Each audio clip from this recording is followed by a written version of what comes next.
we've already done the recap, so I don't have to do that. That's fantastic. So we will pick up.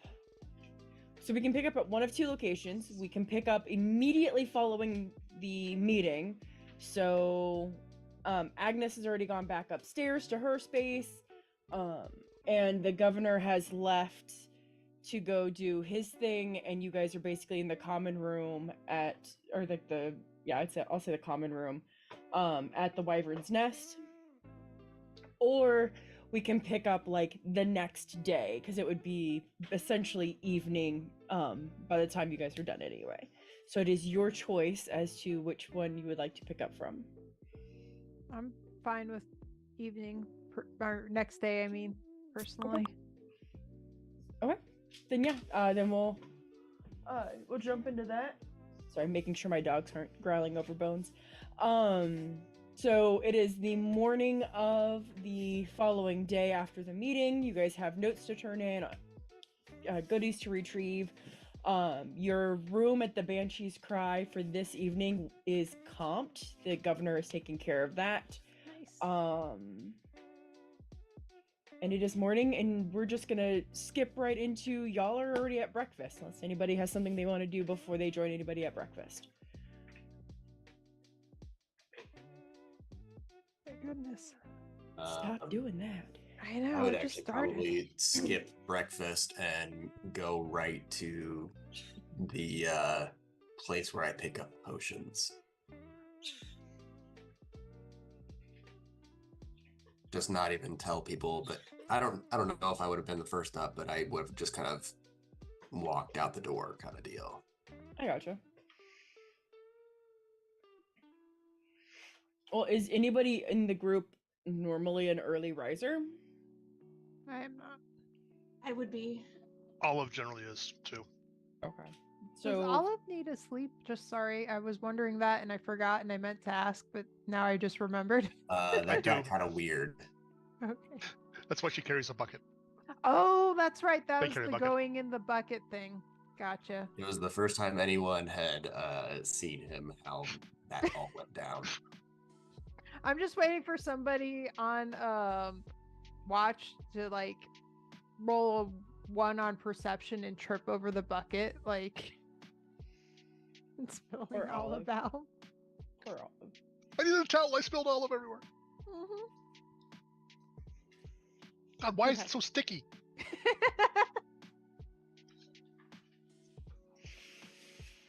Where?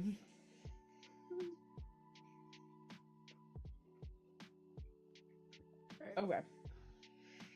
So we're gonna.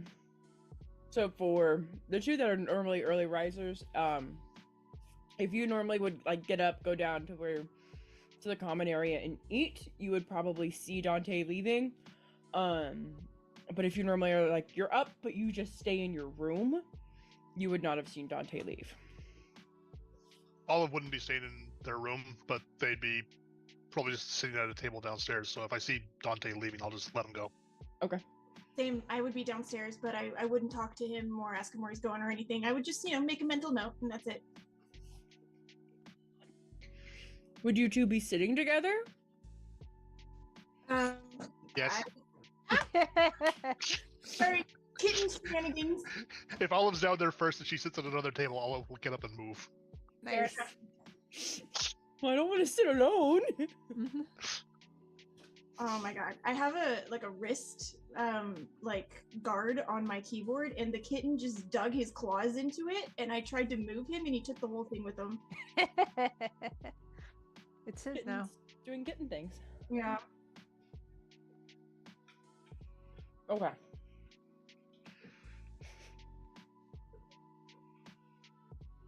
So I'm eating ice cream cake, so it's like chewing ice cream, so it's really cold. Yay, yeah. It takes me a minute. Mm-hmm. What kind of ice cream cake? It is the Dairy Queen chocolate brownie Blizzard Extreme cake. Nice. That was what he wanted for his birthday. Yay. That's Yeah. awesome. All right. So Dante would have seen Olive and Thaldria sitting together down in the common area. the layout of the downstairs, the stairwell is at the farthest end of the common area, opposite the door. So you would have come down the stairs, walked through the common area, and then able to go out the door. Got it. So you would have seen them. However that would have panned out or played out. So we'll do Dante's first, because then by the time we're done with that, everybody else should be up also, unless Olive and Thaldriath have any RP they want to do. Did they let me actually have a room in the inn this time? Yeah, they were able to find a room. Okay. I would have just done small talk, just Yeah. good morning, Olive. How are you? And that's about it. What are you made of? Yeah, the small talk questions. Yeah. How old are you really?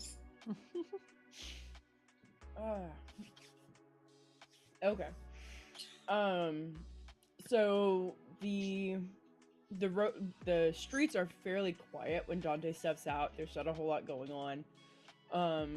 In fact, you notice a lot of the shops and stuff are just starting to open. But you are able to make it down to the I'm gonna call it the second market, the smaller market. Pretty early, like as they're opening up, which is where you would turn your token in to get your potions. Okay, is there someplace special on the map for this, or does it? Okay, I got you.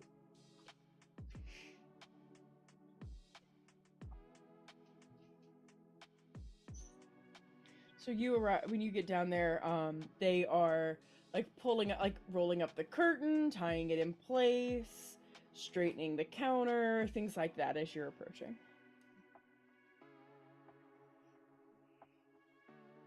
Sorry, sneezing fit.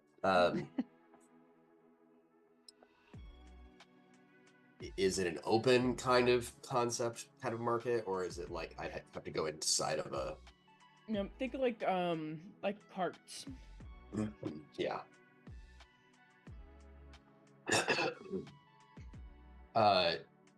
Amongst these carts, I'm assuming I see where I could find easily something that is offloading a bunch of vials or something like that.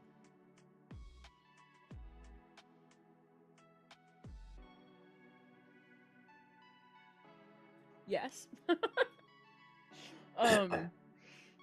You would specifically see, fun note, the certain potions do have like a glow to them. So Sure. like fire resistance does have like a little bit of a glow to them. So you would actually see some of these vials that they're lifting out of like a wooden crate have like this very subtle glow to them. Okay. Good day. I reach inside my breast pocket and pull out a note. Believe I am in need of 6 of those, pointing at a good guess at a box. Okay. There's a gentleman and a lady there that are working the space, and he turns and looks at you and just kind of stares uncomfortably. She turns and looks, and she lifts her apron and wipes her hands off. Well, let me have a look at that. And yeah, I'll do the kind thing, and I'll just set it down and take a step back. Well, she actually holds her hand out for it. Okay. And she just stands there holding her hand out. And hand the note and take a step back. So what you end up seeing is as soon as the note touches her hand, she does this really quick. And you see her running her hand over the paper. She's not looking at it. She's running her hand over it. And you can tell she's feeling the indentations of the writing and everything. You're not wrong. You definitely need. Is this fire resistance? potions, fire potions. Right? Am I getting that right? That is correct, yes. Okay. His F's are always hard to figure out. Hard to tell if Quite it's an F distinct. or an S. Sire potion, that would be funny. Oh my gosh. They call those love potions where I'm from. That is a good point. That would, yes, that would definitely be right. They should be, and she, like, you see her, like, grabbing the crates, and she feels the rim. It's not that one. She grabs another one, same thing. And then she's like, oh, it's this one. It's this one. She picked, and they're like little, oh, do I even have any? I don't think I have any little vials. They're just little. I don't know why I don't have any with me. They're like little, like 15 milliliter bottles, basically. Yeah, I know what you're talking about. Okay. And they've got like this, like, red orange glow. Like, it's not necessarily red, it's not orange, but it's like somewhere in the middle, and it's very, very faint. And so she picks them up and she said, yeah, that's them. This will do. And so she'll hold one out and wait for you to grab it. Just hold it. Okay. Yep. Grab. And she'll do the same thing, like, repeatedly. Like, each one, she waits until you've actually, like, removed it from her hand to grab the next one. Right. Yeah. And after she's given you 6, was there anything else we can do for you?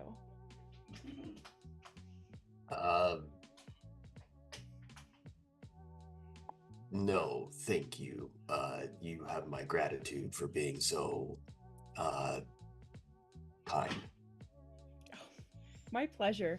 It's so nice to meet someone with such a deep voice. I've never heard such a, I think they call it a bass voice. Like, it's very, very wonderful in these parts. That is quite the compliment, though, I would say today is not intentional. Yeah, the fall weather out here is definitely, it gets to you after a while. Especially if you're not used to it, if you're just passing through. Absolutely. The sudden cold really has an effect on vocal cords for a lot of our visitors and travelers that come through here. Well, if you do need anything else, let me know. My name's Lily. My brother... And she starts, like, aimlessly pointing, and you see him, like, grab her hand and point towards him. Oh, that's my brother, Ray. If you need anything from either of us, let us know. My thank you. Have a pleasant day. You as well. And again, she turns around, fumbling her hands through to find the crates again, and continues to unload them.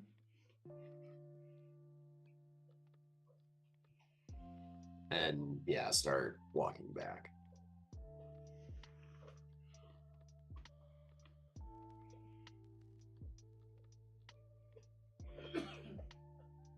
At this point, we'll say everybody is up and downstairs at the Banshee's Cry. So when Dante walks in, everybody is seated at the table in the common room. Food has been brought out. A tray of meats and cheeses has been brought forward. A smaller platter of fruit has also been brought out, and there is a large loaf of bread with a knife in the very center.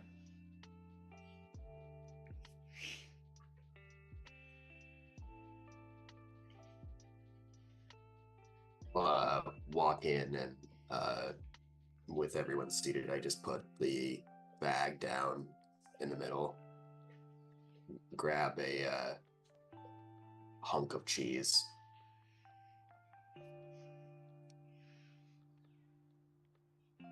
My errands are finished outside of the other note we have.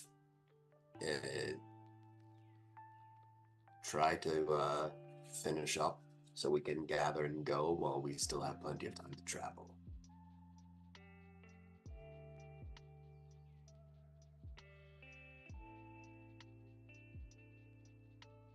I'm good to go anytime.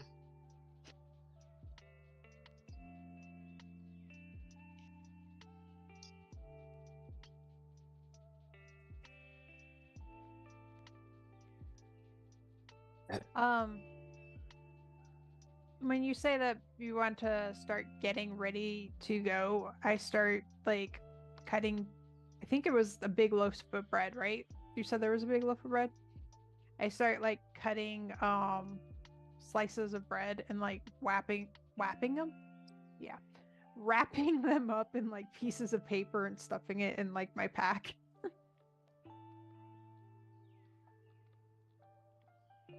Very neatly.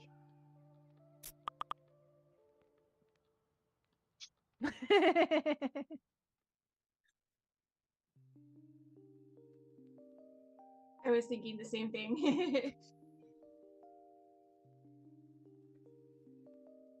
I don't know how people give up bread.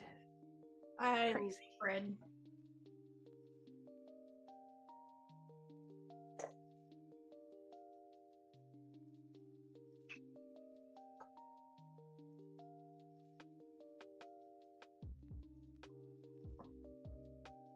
Then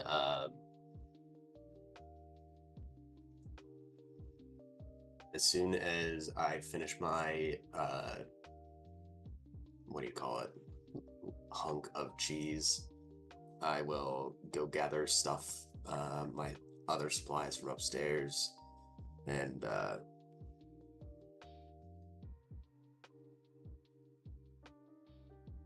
yes, just wait outside.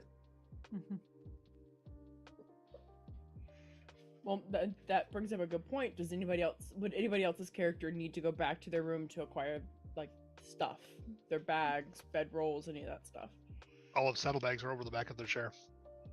Yeah, I would have brought stuff with me. I would have as well. We officially got a long rest, right? Yes. Okay.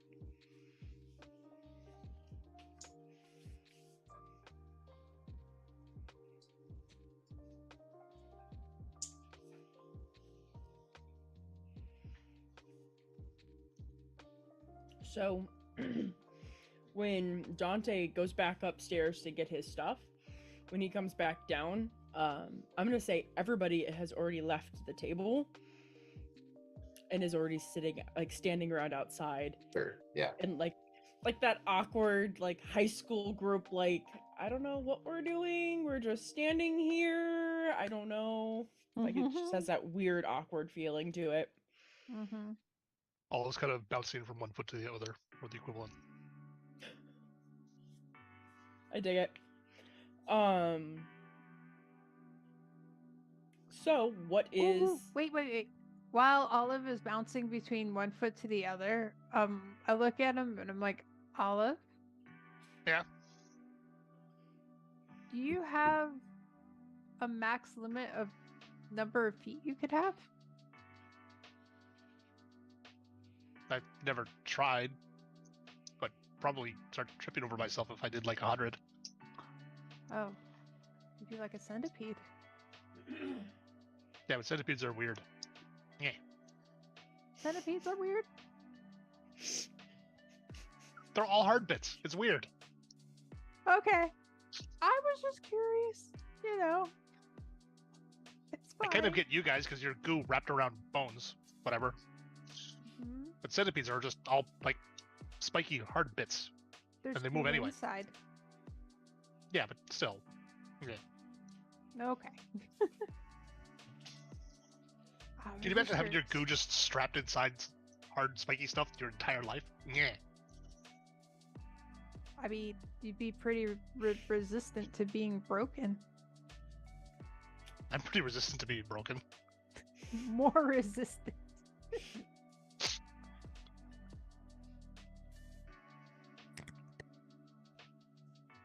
Anyway, I was just randomly wondering as I was seeing you hop between feet. And about this time, Dante comes out the door. And they're talking about how many feet Olive can have. And that centipedes are weird. Do you need more feet to go any faster? I don't need any feet. I do this because it freaks people out less. Wait, you can move like a snail or a slug or something? I don't put down slime trails. Well, no, but they don't have feet Ew. and they move. So like a snake more. Are you sure you don't leave a slime trail? You're kind of gooey. Olive will literally stick out his hand out of his long sleeves. I'm not gooey. It's a hard exoshell. It's Okay. soft and leathery. Oh, At that point, I would have like reached forward. Am I muted? nope. Nope. That's so weird. It's not registered, like visually registering. Okay, anyway, at that point, I would have reached out and just kind of like tapped him on his hand, you know, just getting a little feel for it, and then being like, "Huh." Mm-hmm. I imagine Olive feels like one of those stress balls. Something like between that and like a semi-deflated football or something like that. Mm-hmm. Just that squishy. I had to stop and make sure my dog didn't respond to that because that's what I call her. It dawned on me after I said it. I was like, oh, I should probably make sure I didn't get her attention. I did not. What is the plan? You guys still have money to get? Do we know who we need to go to for the money? The governor's like secretary or whatever, right? Oh, right. Yeah. Okay.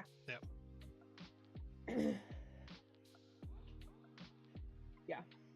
And then if you guys have any supplies that you need restocked, you can get that done as well.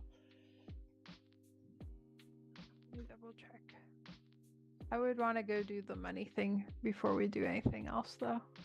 Then yes, let's go get our reward and supply up. Get a move on.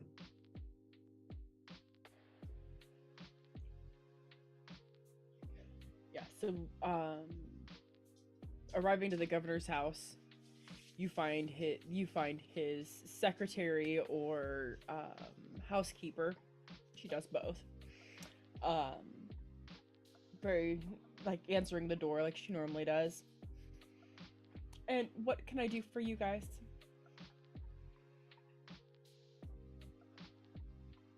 Good day. We have items to retrieve and hand out the note. Oh. She like takes it from your hand and looks at it. Okay. I will go get this for you. Did anybody else need anything? Oh, you have one too. Oh, and you have one too. Okay. Oh, why thank you, little one. Okay. Does Staldrieth turn hers in? I wait overly politely until everyone else has handed them to her. I mean, Mm-hmm. Do you just kind of like hold it out, or? I would, yeah, just have it in my hand and wait for her to have grabbed all the other ones, and then just very politely, just hold it out. Okay. And she grabs it. Okay. This is gonna take me a minute to count and bag. Do you have any other business to attend to in the town before you go about your way?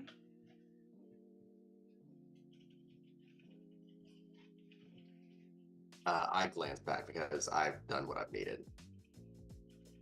I'm gonna guess that's a no then. Good. Okay, you're gonna be sitting here a while. I'm sorry.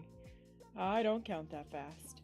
I'll be back. And she doesn't even turn. She just steps back and closes the door awkwardly. She just looks visibly uncomfortable that she has to do all, this is a lot for her. Yeah. Maybe we should have given them to her one at a time, and each time she came back, give her another one. That might have been better. Or yesterday before going to the inn. dropped it off. I'm just saying. Been an option. So you guys are sitting there for about an hour and a half while she is counting, recounting, and bagging all of your monies. During the time that you're lounging about on the governor's porch, you do see quite a few I'm gonna say estranged travelers make their way through town. One traveler in particular catches your eye. They would catch everybody's eye, in fact.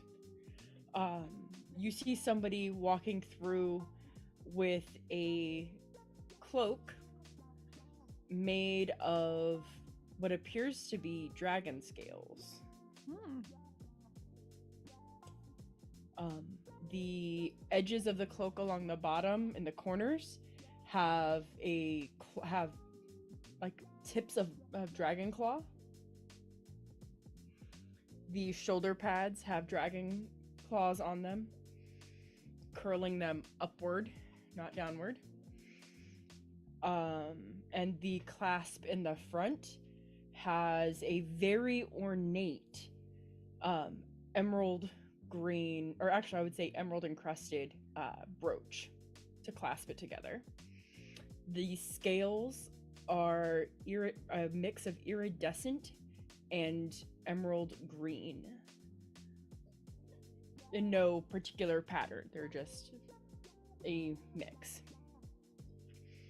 And they are walking very slowly past the governor's house toward the market. Wait, there's multiple people wearing cloaks like this? Yes. Okay. First, I thought you had said there was one person in a group that had the cloak, but they all have that cloak. Okay. There are 4 of them. Sorry. That's fancy. Who's a good boy? Oh, sorry, I'm not muted. That's okay. It's all right. He's getting so big. He's just so fluffy. He's like, don't show me off. Not in public, Mom. People can't know I'm cute in public. I'm a big tough kitty. I'm supposed to be tough. You said they were heading where? Where, Wish? Towards the market. So they actually came up. They came up this way from this entrance. Mm-hmm. And then they turned and started making their way towards the market. So they would have come like right around the corner, around the governor's house. Okay. And you would have heard them before you saw them. Yeah. But yeah, there's 4 of them walking by. And they're traveling towards where exactly again? I missed that. The market, the food They're market. going to the market, okay. Yeah, so they came up from the southern entrance and made that left at the intersection where the governor's house is, over towards the food market. So they would have been in view for a hot moment. Got it. I'll be right back. And I want to like wander and kind of like stealthily follow them and try to get close enough to eavesdrop on them a little bit without them noticing. Got it. Because they seem fancy.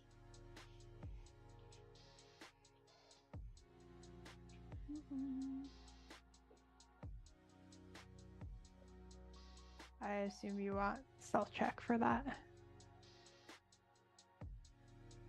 Yes. Did it actually roll? It did, okay. 29.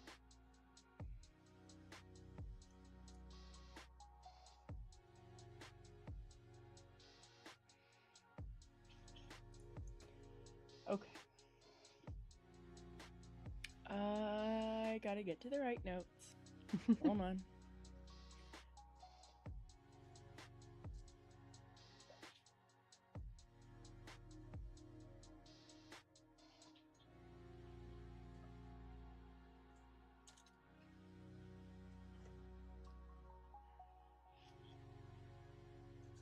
So they're standing at the stall for the market, and I would say that you're like like, so they're over here at this green stall. Mm-hmm. I would say that you're like actually about where your character is. Maybe even like you could even be like right here if you wanted. Like you're not like Mm-hmm. nowhere that you could sit there and just completely hide. Right. There's no bushes that big. Yeah. But you could easily just be like, oh, I'm going to look at like what kind Right. of rations are these and what Mhm. is this, and you would Yeah. just kind of blend in with the crowd. Mm-hmm. You do hear one one of the voices. Sorry, why is that not open? There it goes.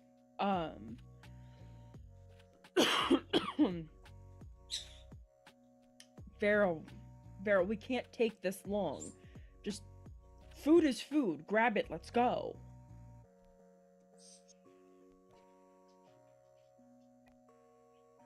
And then another one's like, calm down, Cambry. You know how he is about his portions. The portion sizes have to be just right. We had an Amazon delivery. I had two deliveries. Ooh.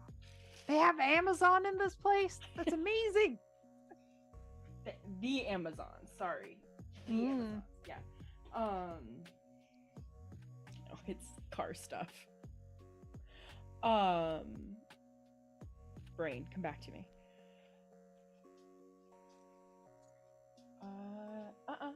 Matoy early roast bed. You heard me, on your bed.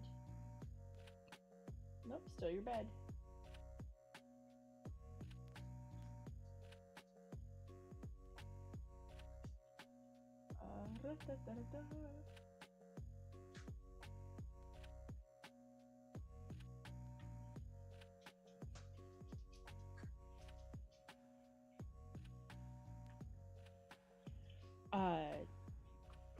Another one very quietly. Master Harrow will be very displeased if we are late. The meeting is to adjourn shortly. We must go.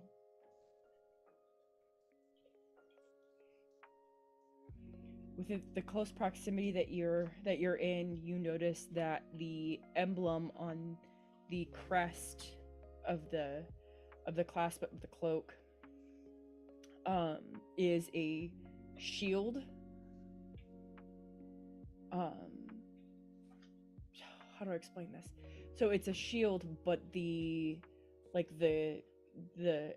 gems that are encrusting actually show like it looks like there's vines wrapping around the shield. Oh, okay. So like the emblem itself is like the brooch itself is shield shaped, but it's got like basically the encrusting is made to look like it's got vines wrapped around the shield.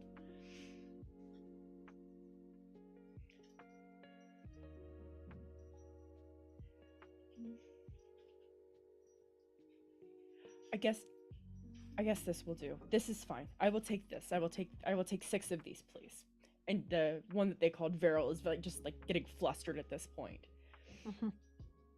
6. Yeah, no 6. 6 is fine. Maybe 7. No 7. Do 7. Man, why is it so hard to figure this out? 7's fine. 7 should be plenty.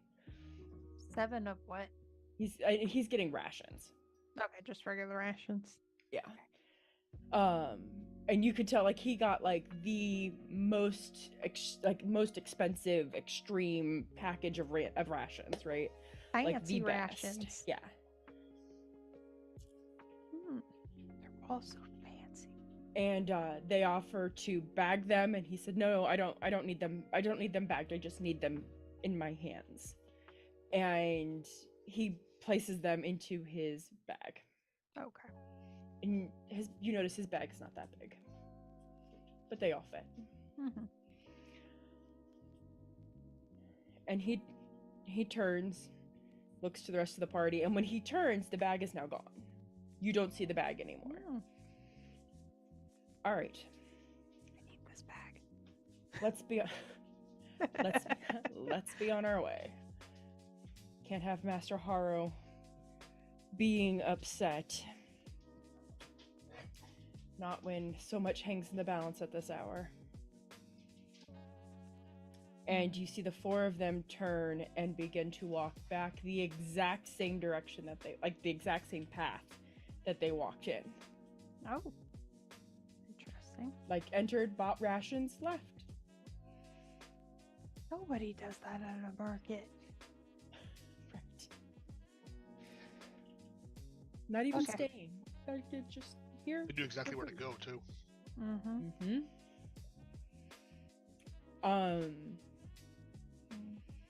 Let me get a perception check from anybody who is watching these guys as they leave.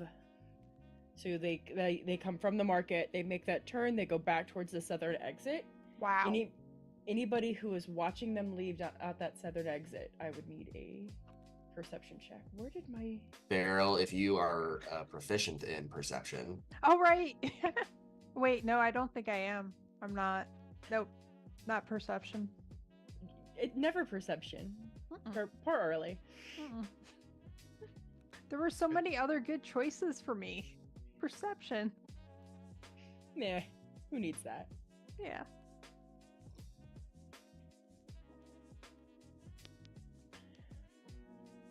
I got distracted thinking about that amazing bag. I Okay. couldn't focus on anything else. Looks like only one person is getting a message. That's okay. Hold on, let me find the right person here. There we are. and about how far away are they when they're like walking by? Not far, like think like not I almost want to say think like there's a front, like a small front yard, and like there, and then there's the street, like, and so they're maybe like 5 to 8 feet away Oh, if you're okay. on the porch. Got it. But like that's like as they're walking past, and then they continue to walk again towards that southern exit.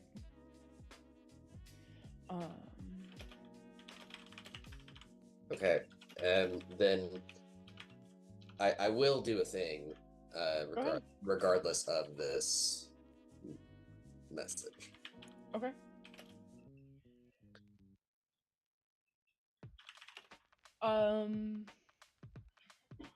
Go ahead and do. We'll resolve your thing first. Okay.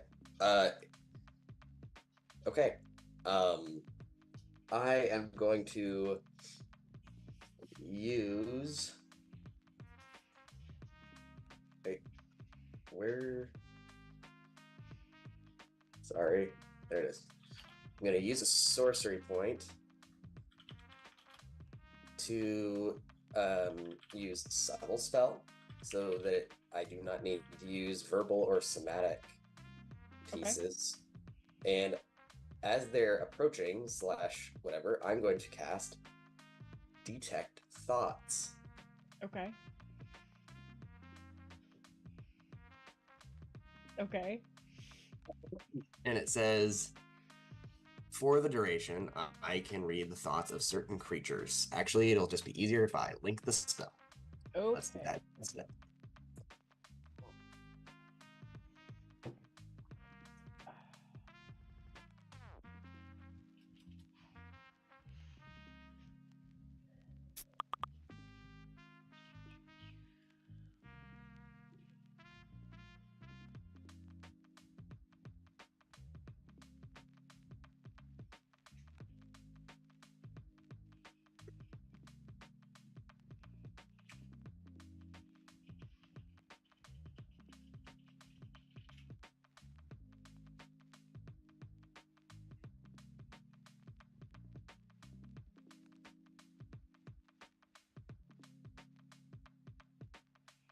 Okay. So, first thing I need to know, are you just looking for surface thoughts? Yeah, I'm gonna go like from one to the next, kind of. They are all thinking like we need to hurry up and get out of here. Like time is of the essence. Like they're, and you can tell like what they're thinking doesn't match how they're walking. They are walking smooth and calm and relaxed. but Okay. they are like, time is of the essence. Got to get out of here. Important meeting. Like they're just like in a hurry. Okay, then I will probe like the person up front a little more. Okay, roll me a d4. A D4. Mm-hmm.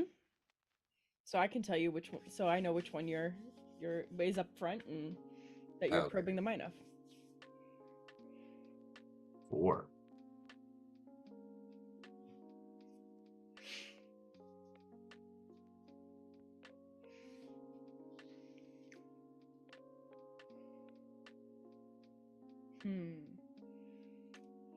So it's hard to tell from the outward look of the person, but you can tell by the way that the way that the thoughts play through I almost want to say like the structure is very elvish. Like you can't tell they're elvish, but like the structure is very, like it's got an elvish feel to it. That's the best way I can explain it. And their thought is that they're trying to figure out how they're going to explain why they're late to this meeting with their master. They're literally running like scenarios through their head, and you get one time you hear the name, and it's Master Harrow. Like Harrow. Harrow. Okay.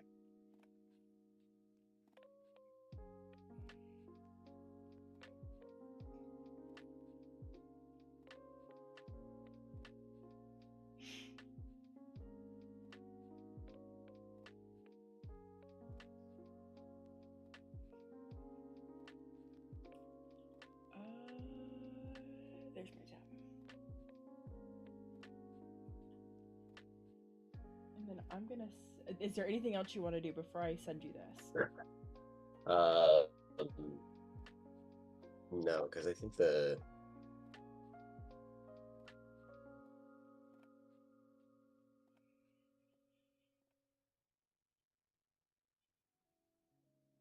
no. I'll kind of once I get that initial thing, I'll release the concentration or whatever. Okay.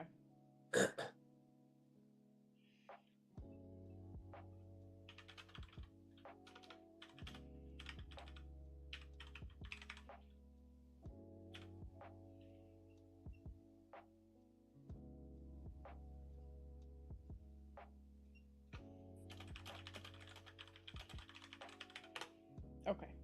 So then there is that I just sent you.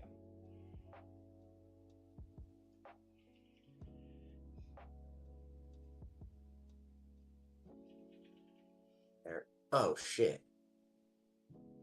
Oh, okay. Everything good? Yeah, just putting other things together. Good. I would hope so. I'm surprised you're the only one that's put it together.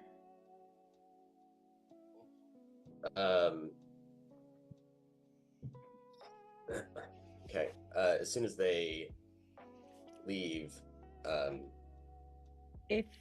If you want to give me, is it either history or religion check, your character might be able to know this also.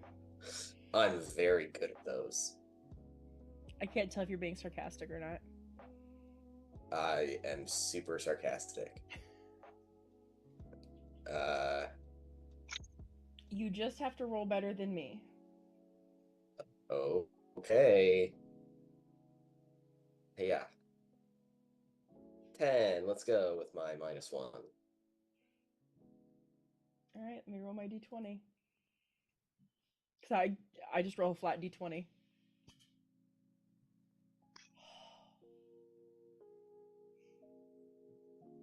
So close. It's okay. I rolled an 11. So close. Okay, go ahead. As they leave, they just use teleportation magic. They are off to...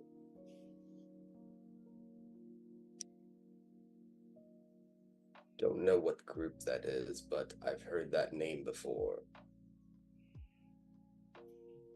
They seem to be very afraid of their master.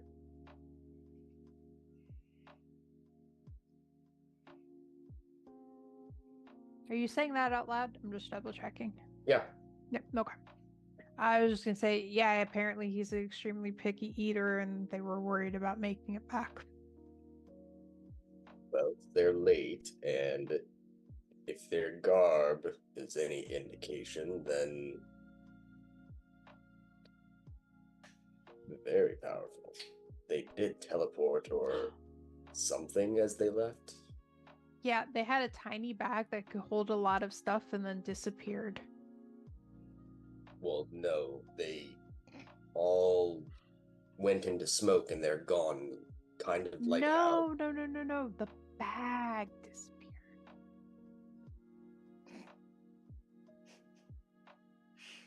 Oh. Yes. The bag disappeared because all of them disappeared. No. They were still here. The bag disappeared. But they are gone now, that's the point. That's the later point. I'm talking about before. Why is the bag relevant? Is there something important in the bag? Do you know, like, tiny bag, many things. Disappear. Nobody can steal it from you. Okay, I can do that. Okay. Just, it's magic. It's fine. It's harder magic to actually move people than to hide things. Anyway,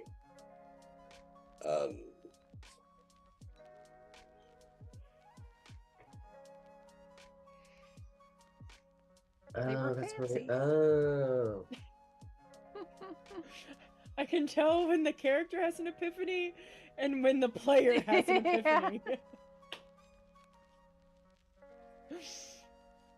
Do you say the name to your party members? I will, yeah. Okay. Master Horror. Harrow. There's also a Viril and a Cambry that was in that group. A what? A Viril and a Cambry. You're a Viril. No, a person named Viril and Oh, Cambry. Like... I thought you was like saying your own name. Oh no. Barrel. Oh, Viril.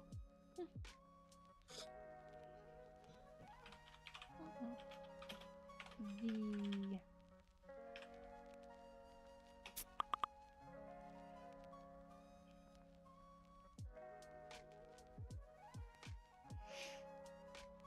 Anyways.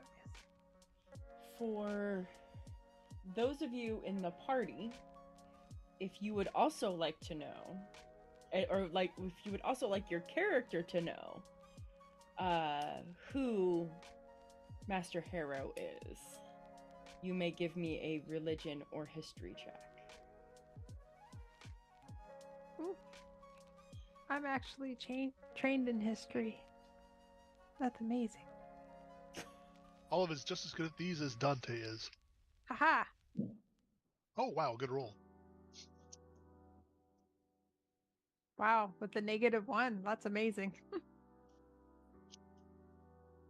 keep changing my dice because my dice keep getting cursed.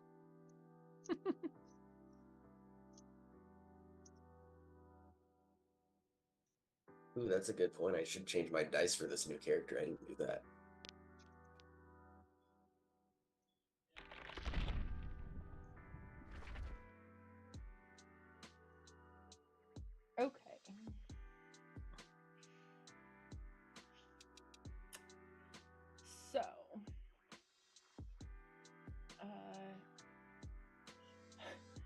everyone but Dante knows who these guys are. Awesome. What do you mean you've never heard of Harrow? Everyone knows Harrow. So, Harrow is the headmaster for the Order of the Viridian Path. Mm. You would know that those four are directly under him in that order. It does mean something. So the Viridian Path is definitely a big deal, and it's disappointing that we didn't get to further into that with the last characters. I know. The bigger interesting thing is, why are they there? Yeah. An important don't know how much of that I can meeting, even talk about. obviously. You can't. Like, I know a lot more, but I'm not going to tell I anybody know, anything. but your character it? doesn't. What's it called again? The The Order of the Viridian Path. I love that. Pact The or four- pact? I'll write it out. Yeah, Thank you. Mm-hmm. Path like through the woods. that's what Gotcha. I thought. Yeah. I love that Olive, the 4-year-old thing that has apparently only recently escaped captivity, knows who this is. But Dante doesn't. Olive lived on like the 12th floor of the most prestigious library Oh, in history in the world. That's So, Like- fair. Only 4, but essentially mentally an adult from birth kind of Yeah. thing, so... I was just thinking more like you haven't experienced much with the world and yet you know who this person is. It was funny to me. yeah, like I think Olive's big understanding of it is like they're the ones that have like, oh well, so to the best of our knowledge, they ended or they stopped this from happening, or they Mm. prevented this catastrophe, or they intervened in this apocalypse on this world, and like there's a whole thing about it. So they're like this world's Harpers. Sure. I don't know what that is. And I'm his just laughed, not going I'm to say happy. anything. Well, clearly, well, I don't know. It's supposed to be a secret organization that apparently everyone's really shitty about keeping that secret. Right. It's not that it's a secret organization, it's that it's a very prestigious. No, you meant the Harpers, I think. Oh. I don't know what the Harpers are. Because the Harpers are supposed to It's be a a secret. Faerun thing. Yeah. Okay. Yeah, Like, I they're don't- supposed to be a big secret society for good, but, like, everybody knows who the Harpers are, and they wear pins Yeah. with a harp on them. They're the worst fucking spies in the world. Yes. Yeah, that's not this. Everybody knows about them because it is the most prestigious organization. Olive would know because the alchemist would know that the Viridian Path is multi-planal. Ooh. They are not just in this world or on this plane.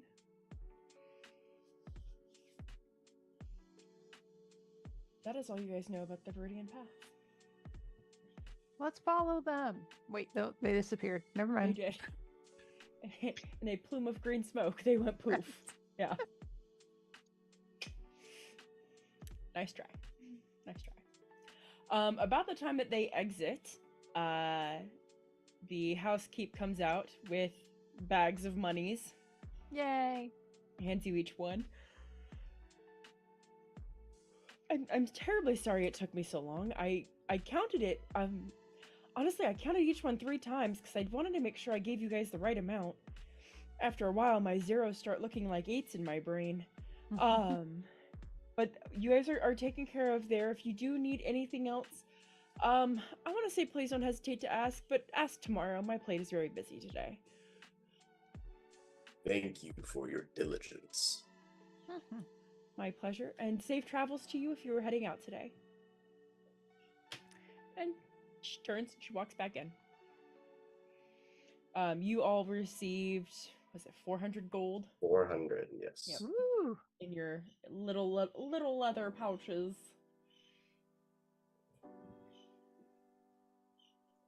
Jingly jingly.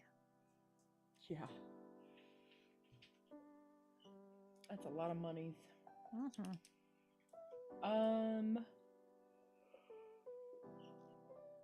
Is there anything else that you guys would Did like we- to do? We were going to be heading out to travel. Did we have an idea how long it was going to take us to travel somewhere? The place we're going? I don't remember. You didn't get that far. Okay.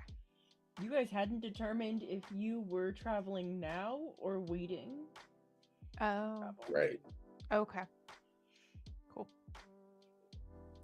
So y'all got some decisions to make and things to figure out.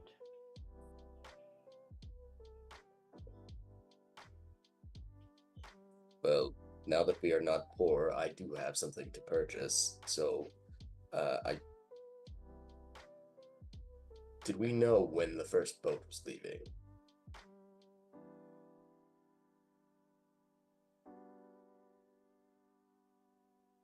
I guess that means no. Sorry, I lost my mouse. Because I was saying that in character, but yeah. Yeah, no, you're good. So what you guys know, thanks, Arlie. Now I'm all yawning. I'm sorry. It's okay. What you know is that the governor offered to send someone to stop the boat the next time it's in harbor until you get there. His guess is that a boat would be arriving within the next 2 to 3 days, and he would send a scout ahead of you guys to stop that boat, but you would need to let him know Got it. today. Otherwise, you would be on the next trip out, which would be in about a week.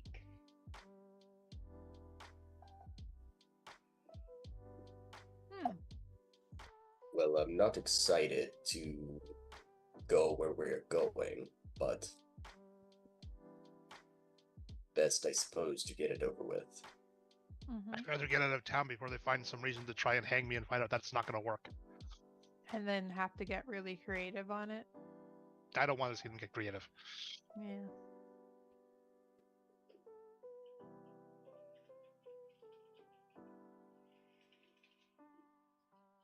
Then All these silly rules. I'm not sure how. Olive, would you be able to tell the governor or his scout, perhaps, of our intent? You seem to be quite quick. I mean, yeah, but he doesn't like me. Well, I mean, if you're telling him we're planning to leave, that would be good news, yeah? Probably. I'll whip over.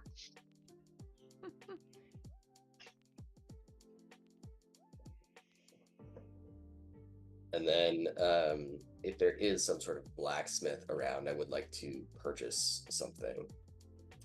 So there is over by the small market where you got the Okay.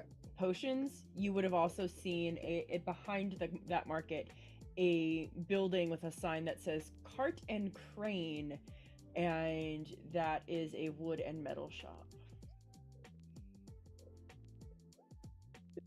Anyone needs to come with me for any reason, I'm going now, but otherwise I shall return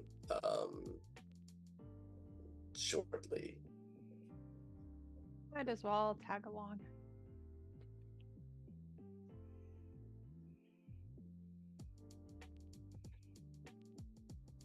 Olive's already gone.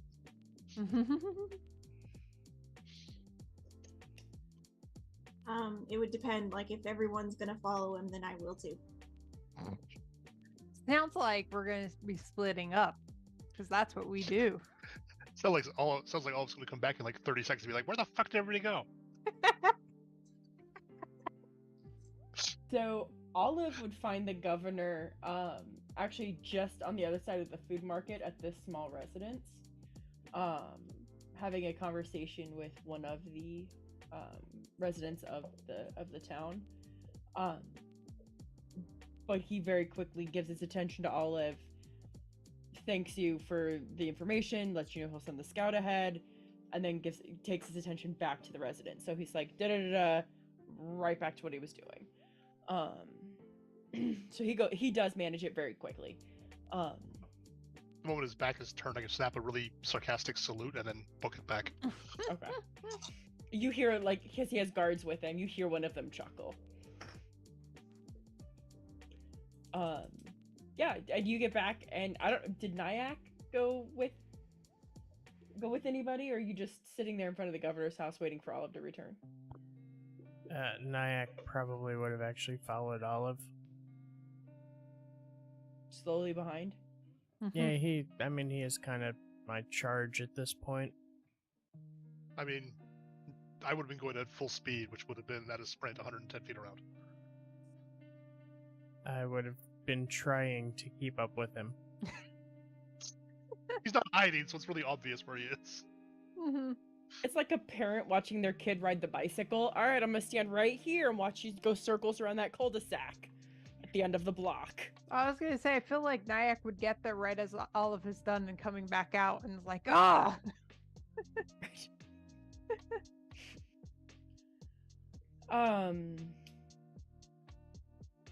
Mm-hmm.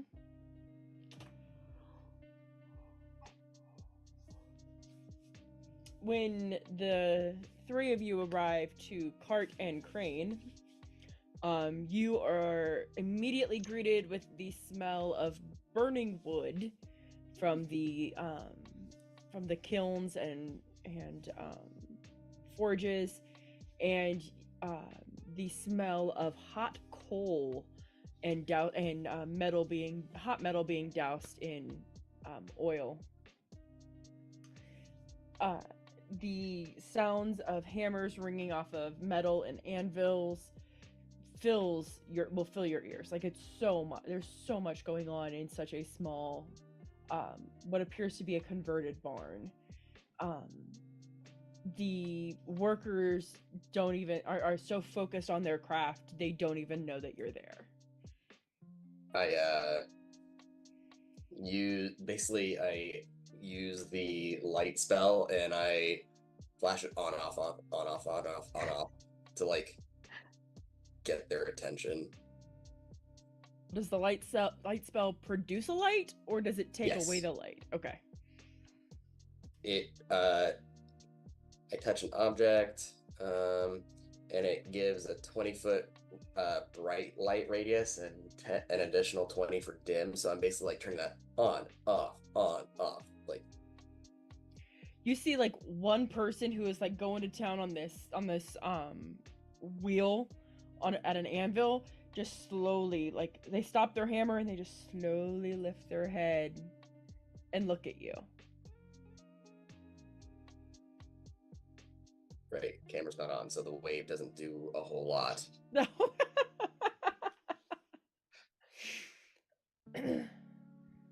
He sets the wheel down, he sets his hammer down like on top of his anvil, walks over. What do you need? Breastplates, and if you have any use for this, I like start to take off this scale mail.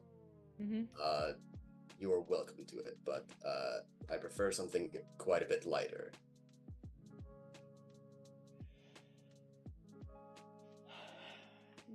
Give me one moment here. And like, he waits for you to take off the scale mail, takes it from you, and he's actually using it for measurement more than he's using it for measurement more than anything.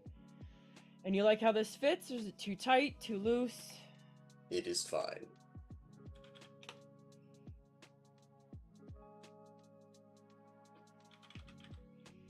Length is good?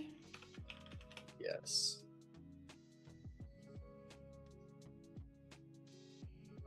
DM can't type. Are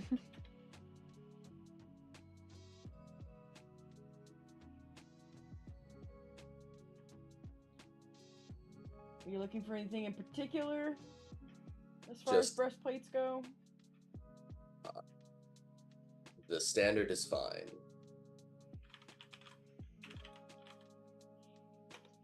And it's just, yeah, what I'm after is the standard breastplate. It's not called... Right. Yeah. Any emblems, engravings? No, thank you. I will be having my cloak, and No, thank you. Do you want brass or iron fittings? Hey, whatever is the most functional. I am not. Some people don't like the look of one versus the other. I don't care. Then the iron is fine. Whatever is convenient. They're both available.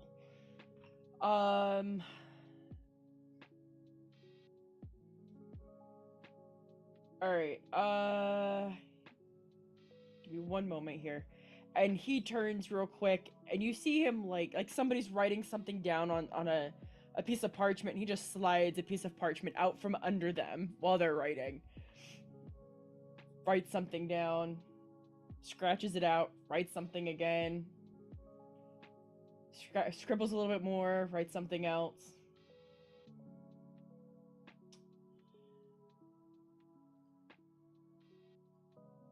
The scale mail.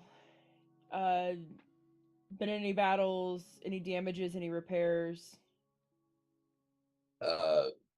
Yes. To which? All of it. It's been in battles, it's been damaged, and it's been repaired. Yes. Professionally repaired or self-repaired? I was not the one to do it. I do not have that skill set. I can do basic mending, but not enough to really be comfortable. Okay. He goes back to the scale mail and he's checking it over like more intently. Well, breastplate usually goes for about 400. I can give you 25 for the scale mail so I can bring the cost of the breastplate down. That is acceptable. Okay.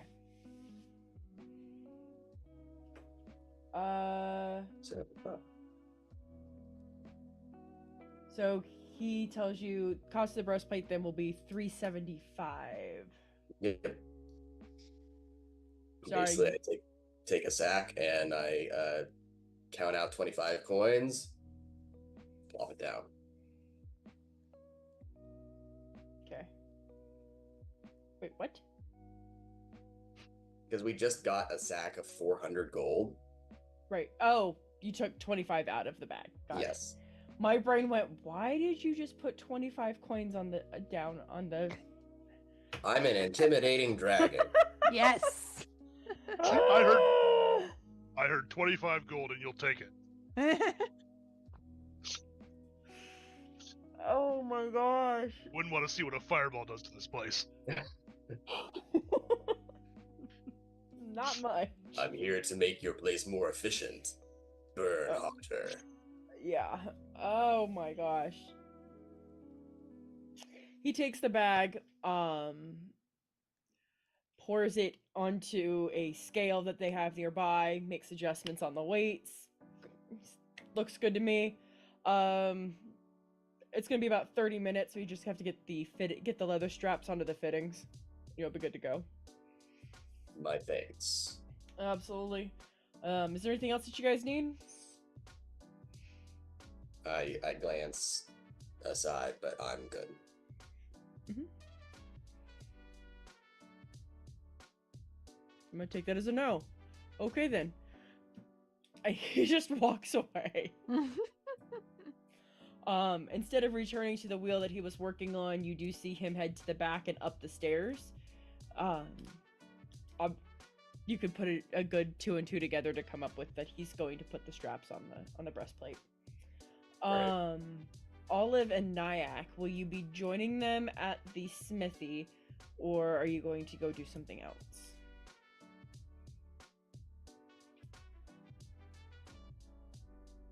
Olive really doesn't know where they went, so it's kind of up to whether Nyack wants to tell him. If I was trying to keep up with you, I probably wouldn't know either, actually. Then I guess we're waiting around until they show back up. Is there anything you two want to do while you're waiting for them? Stay just out of easy grabbing reach. Who? What? Of Nyack, who wants to drag me back home. No, like I didn't understand what you said. Oh, stay out of easy grabbing reach. Gotcha. Like, you can't catch me. Me. Oh man.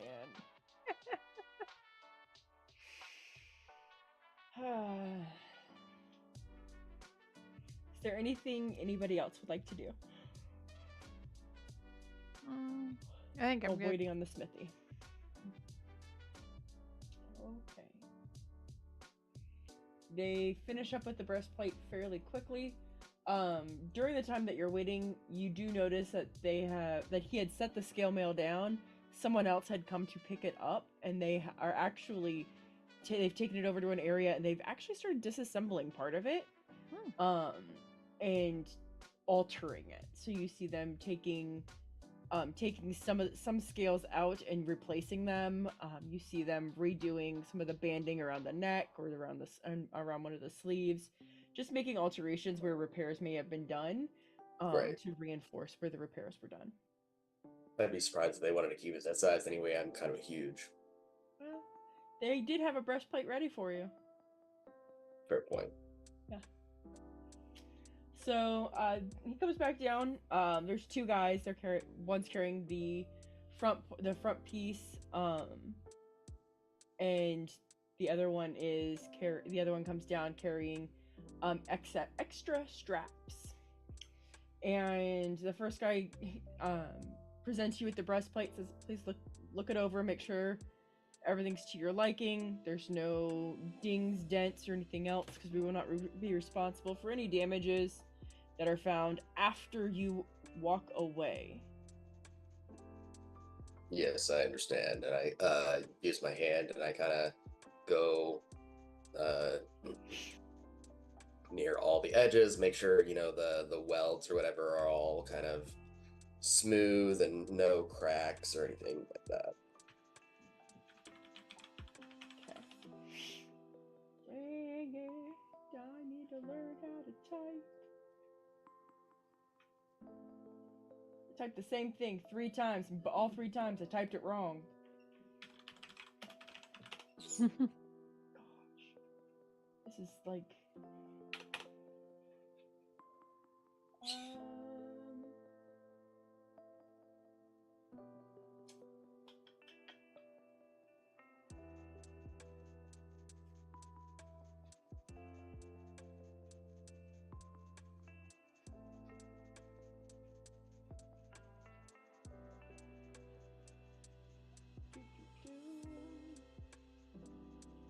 The other guy with the extra straps comes over.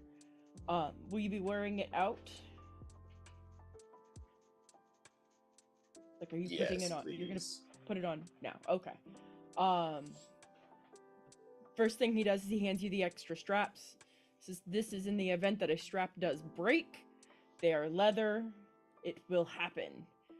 These are Yes. replacements." Shows you that the fittings are quick and easy to replace. Shouldn't be too hard. If there's issues, any blacksmith or leathersmith can alter these to work. But they set theirs for universal fittings to go with their straps. And he does show you real quick how to put one of the straps back into place. Nothing fancy, right? Then they begin to place the armor on, or help you put the armor on.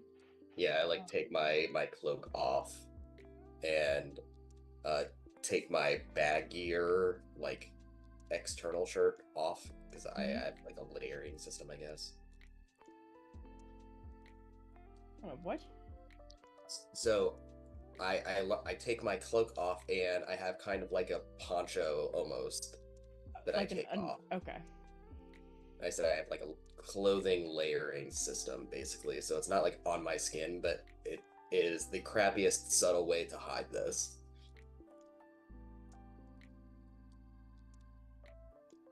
To hide what? The breastplate.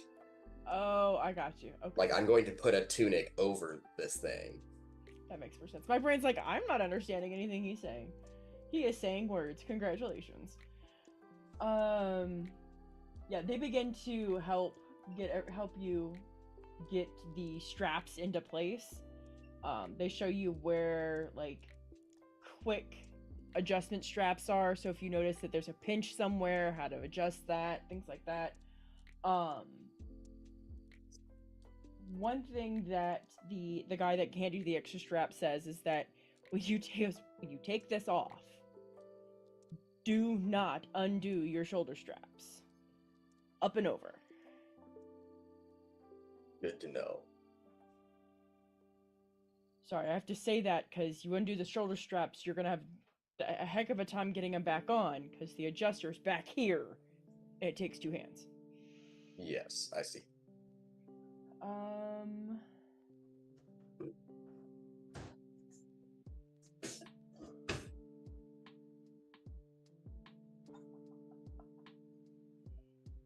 I'm... Nope. Yes. There it is.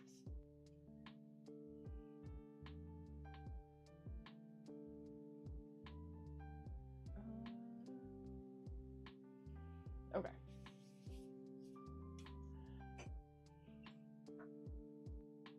Any questions about your armor?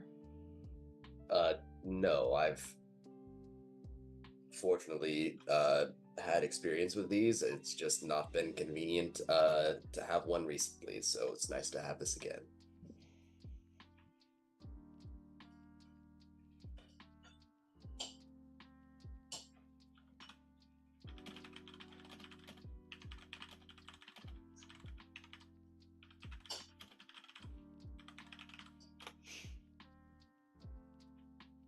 Well, if you do have questions, do let us know. And the first gentleman you spoke with stands back. The gentleman that handed you the leather strap shakes your hand, heads off. The second gentleman, or the first gentleman you originally spoke with, he also shakes your hand. And then walks off. And you have a note or a message.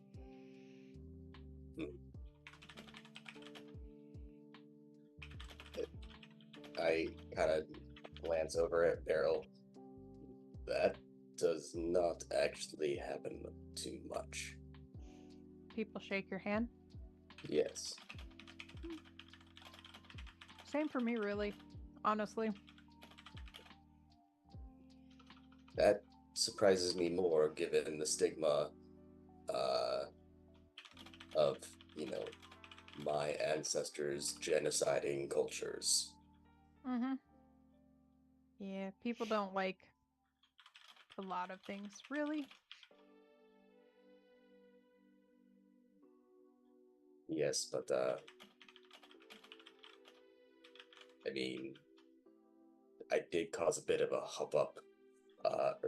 What was yesterday, the day before, the day before that?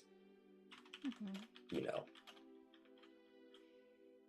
Anyway, You did just give them a bunch of gold. Yes, this is true. Let's not keep our compatriots waiting. I don't know if I told them where we were going. Well, no, because the other ones had run off and then we went off, so no. Right.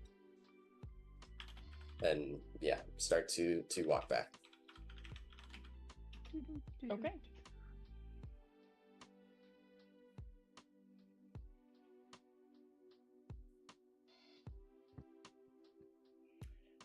You find Olive and Nyack lounging about outside the governor's house. Olive just, I don't know, like Nyack moves and he just kind of jumps away a little bit. All nonchalantly. Yeah, I'm just gonna stay out of reach. You can't touch me.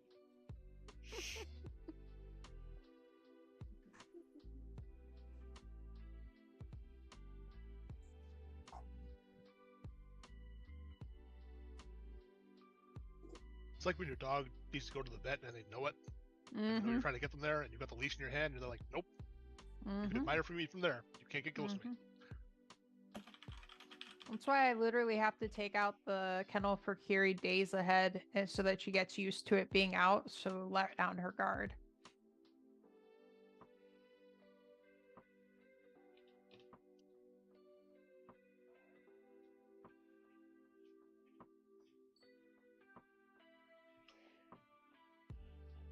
All right. You guys have found the two other members of the party lounging about. Those that were missing have now returned. One of them wearing some shiny new. Well, I guess it's covered now, but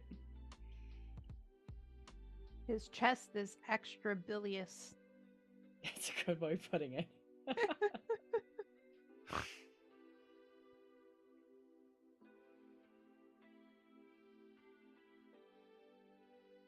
So what do you guys want to do now? Well, Bear's gonna get the boat stopped for us, but we should probably get going. Yeah. I don't really like boat travel very much. But okay. You have a way to fly there? No. And hands are kind of tied. Can your hands be tied? I mean, you can try. I would feel like you would just slip out. Like, That would be really funny to see you try, though. I mean, I don't particularly want to. I'm just saying, like, you said hands are tied, which made me think, that would be difficult. Literally pops out two pseudopods and just ties them together into a knot. I love it. Yay. How far away is this?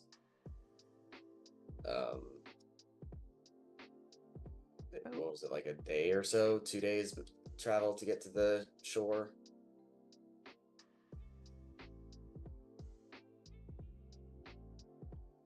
It didn't take me that long to get here from there, but it's probably gonna take you guys a bit longer. You were a zippy little days. fool.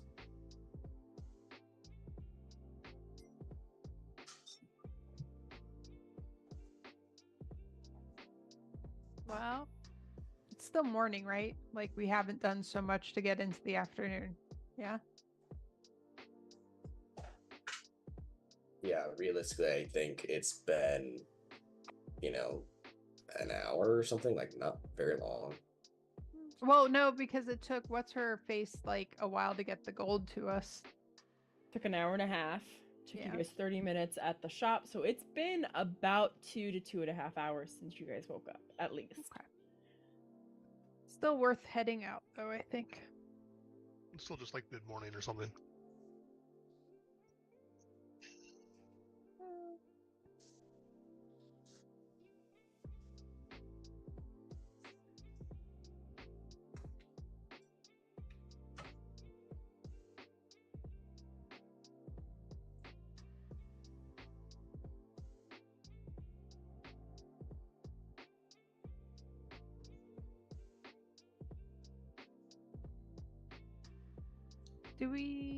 Is there a road we can just follow to the shore where we need to meet this boat? Or are we like traversing wilderness? I'm swapping maps. I'm getting there. I was asking more in character just because. Okay. I don't know. You guys gotta figure out who your survival person is now. That's basically what I was asking. I think last week it ended up being either Nyack or whatever the hell Northern Goblin's character is named. Well, I do have some ability in it. It isn't great, but it's okay. I have a natural +3 just because of base wisdom. Beast wisdom? Base wisdom. Oh, base wisdom. I gotcha. Yeah, I don't think we really have a survival person. But 5.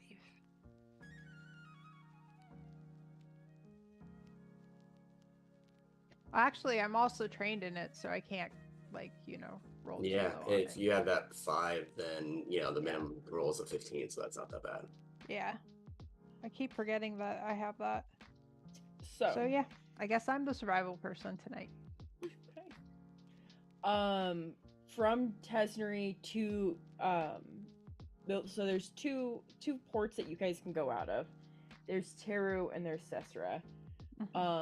Teru has the most direct route. Because the land bridge is underwater.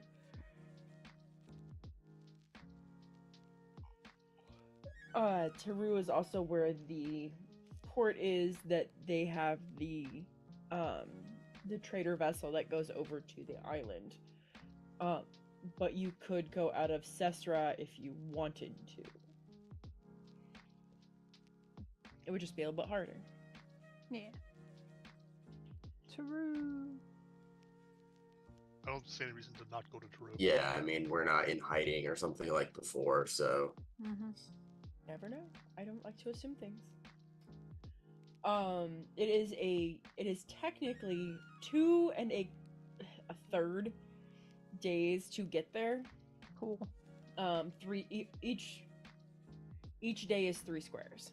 It's the easiest way to put it. That's most direct explanation. So, wait, each day we go like 90 miles? hold on. Is each square 10 miles? Well, I was gonna say there's a square up top that says a square is 30 miles. That's right. Hold on. I had mathed this all out before, and now my brain is stopping.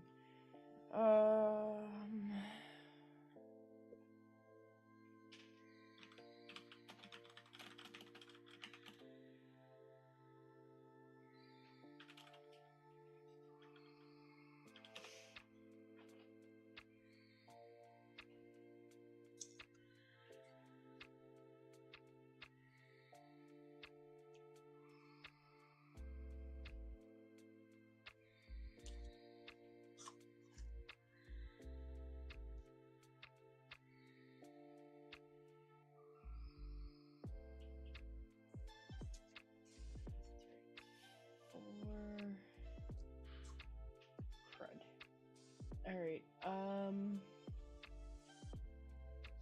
Calculator. I can't numbers. I'm sorry. I'm trying.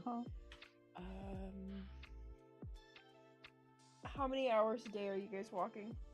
I think it's 8 normally. By default.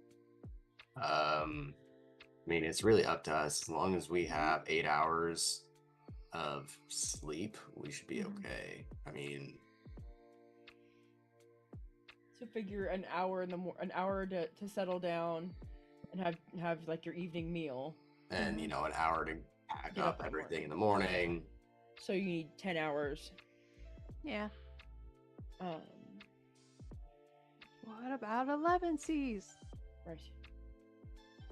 So average walking speed of a person is roughly 3 to 4 miles per hour. If we go on the high side of that, of 4 miles per hour, you guys You're end up. moving. I mean, yeah. You guys are. You're hustling. Yeah. But your walk speed for a round is crazy when you think about it. So y'all don't sit still anyway. But that puts, so if we say that you guys are at 4 miles per hour and you're walking 10 hours. yeah, so that puts you at 40 hours at 40 miles a day, Which is actually kind of insane. That's a lot. Yeah. Well, a real person would have to take a break in there. So even if we bring it down to, if we do 3 miles per hour at 10 miles, so you guys are cruising but you're not like exhausted, that puts you at 1 square a day. Yeah. Okay. That makes sense to me. Yeah. So it's going to be longer than like a 2 1/3 day Yes. trip. It's almost a week. Yeah. That's cool. And we're going to pretend that this is what your survivalist would have done. sat down and mapped this out for you guys so you would know, like, no, like, we're not gonna be there for like dinner in 2 days. No, really, guys. It's not going to take 2 days. I swear. And Olive's over there like, why not?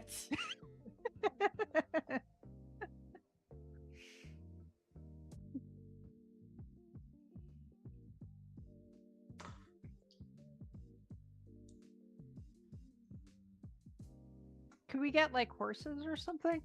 Is that We an asked, option? no. Okay.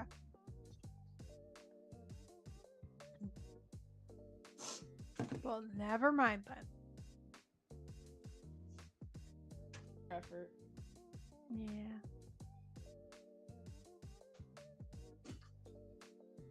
All right. Well, I guess we're heading out then. Unless knowing that it's a longer trip than we thought, people need to get any other supplies or anything. I am perfectly set on rations.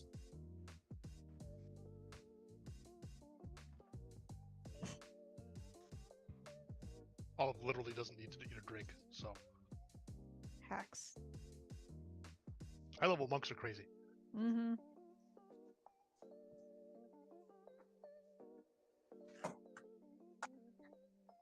Valdreth, are you all good for a long trip? You have food, water, warm clothes? I have enough for several days, and I can also make some if we need to. I mean, I don't think there's going to be a kitchen out there on the road. Through magic. Oh, okay. Magical Grubhub. Yay, magical Grubhub. I love them. All right. So I guess we're heading out. After you. You will need to lead the way, yes. Yes, yes.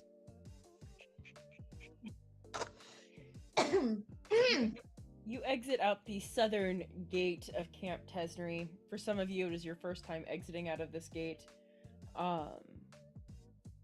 The forest is within feet of this gate. So like you step out, there's a couple of homes on the outskirts of the camp. These are mostly farms with like a couple of acres, like 2 or 3 acres of either ranching, fencing, or like grazing fields or gardens, and then it's straight forest, and it is dense and it is thick. Yay. There is not I'm gonna say there's not a wide path. There is a path, but it's not like a road or anything. It's Like just a deer path, kind of? well, it is traveled enough by exporters, but most of the exportation comes from Teru, because Teru has a lot of We were heading to Teru, right? right. Yeah. Okay. The outskirts of Teru towards the western side has a lot of farm fields and stuff. So their exportation goes over to Kodavin, but they also send up to Camp Tesnery, and Tesnery sends exports down from their market in their trade center. So, but the forest itself is very thick and lush, almost right up against the camp. So it is very dense. Wildlife is in no short supply. It is everywhere. You would be hard pressed to not see a bird in a tree and not run across a squirrel and not see a deer like running away or whatever.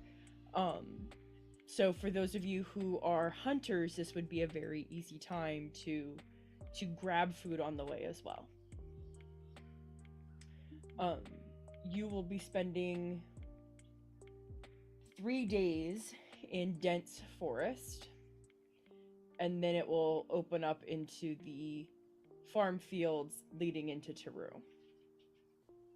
Just so you know what to expect there. Okay. Ra-da-da-da.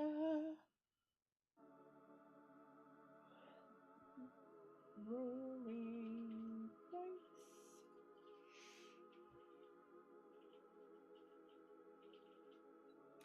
The first day is fairly uneventful.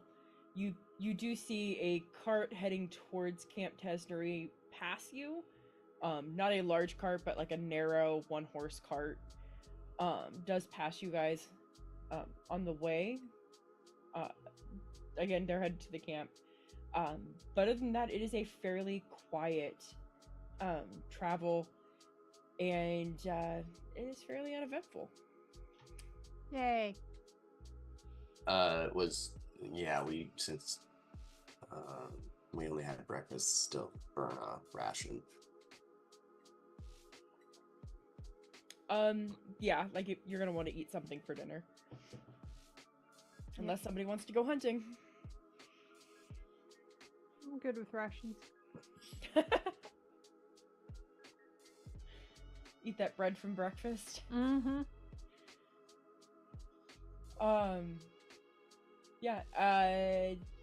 Setting up camp is fairly easy.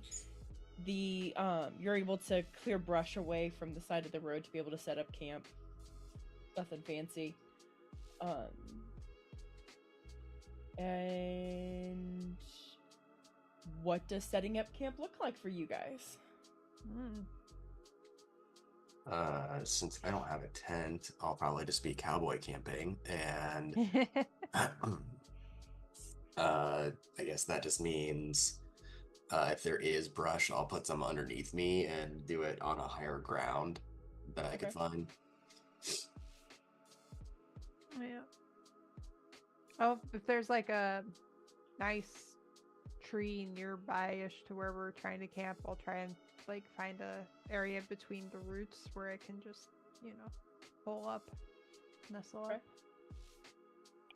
Olive just tries to find a broken off branch, like 8 or 10 feet up a tree. Just hangs his bucket on it, and if there isn't one already broken, he'll break one. Then I'll climb into the bucket. Do you make a splashing sound when you go into the bucket?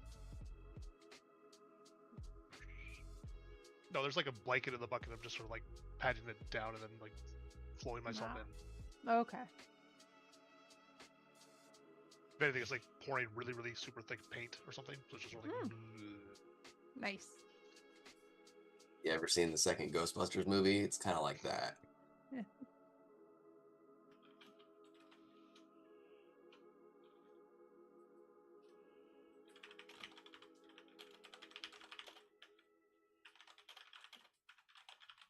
Does Nyack find a branch to perch on? I'm offended. I am an owlin, not an owl. I see. I feel like, if I remember correctly, the first time I met you, you were perched on something though. A roof or something. Yeah, The hell? perched on a roof to... Baby owls' heads are too heavy for them to sleep upright, so they literally face plant themselves into the ground. Really? Yeah. Oh my god! Are you serious? I had no idea. That's how baby chicks sleep too. Really? Yeah, hold on. I'll send you a picture. Oh my I god! just remember that image and I just couldn't not post it.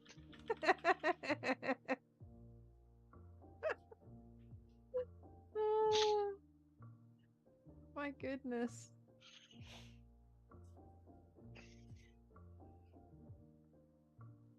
Are we setting up, like, with any evening time, or are we, like, set up, go to bed, get up and I move? figured we would set up.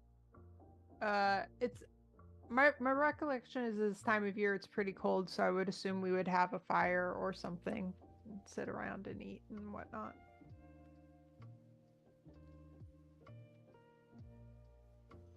If there is any time and there is any water nearby, I would go fishing. I don't think we're close to the water yet. No water. Yeah, I wasn't sure if there would be a creek or something.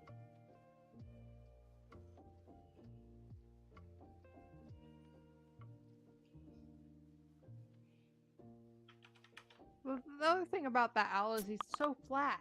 Like, it's like he just oozed flat. Aww.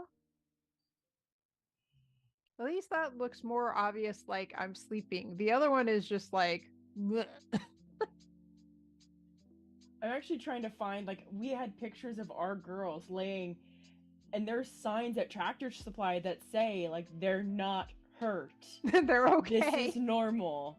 Because they look like they're dead chickens. Uh-huh. You're like, what happened? Aw. And I thought I had some photos, but I don't know where they are. I'm digging. Birds are amazing animals. I love it. I have a whole folder called chickens. I do.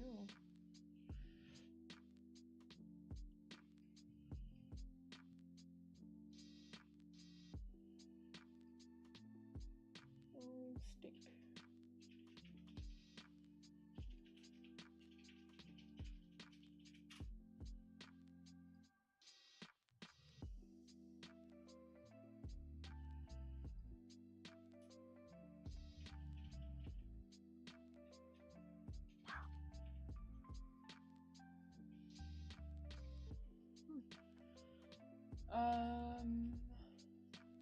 Are you guys doing watch? Yes.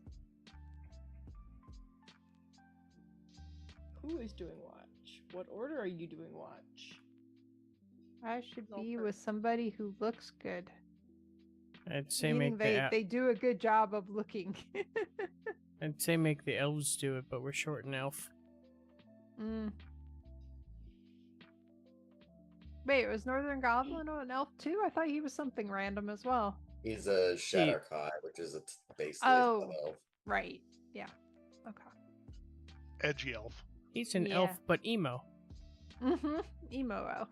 Gotcha.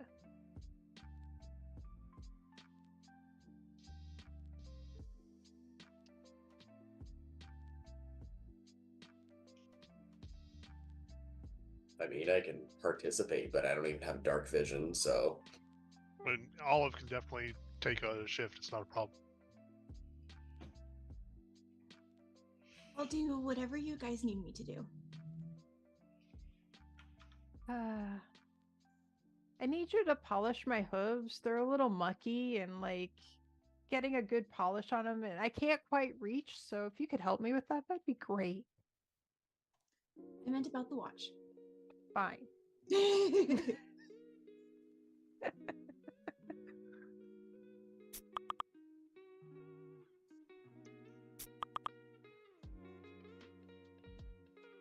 There was a character named Elfbo in a Netflix series. Like, what? yeah, I forget what it's called. Disenchanted, I think, or Disenchantment. Oh, yes. Yes. The Futurama people. Mm-hmm. I forgot all about that series. Wow. I guess I will go first watch. Yeah, I can participate in that since I won't be of any use at night. Mm.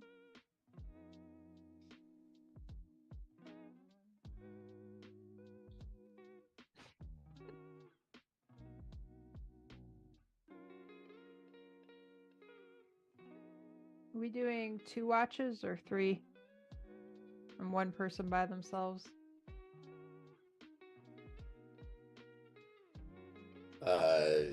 No idea. I mean, Olive has a high perception and dark vision, so if anyone's going to be by themselves, it should probably be Olive. That's a good idea. Yeah. I also have high perception and night vision. And doesn't need to sleep. What about Nyack? I don't remember. If an owl does not have dark vision, Right? Pretty good perception and 120 feet of dark vision. Okay. okay. So I guess me and Dante first, Yeah, Valdreth and then the and rest can Nyack. do whatever. Yeah, and then Olive by himself. Cool. That works. Okay. I am in need of perception checks from the first team.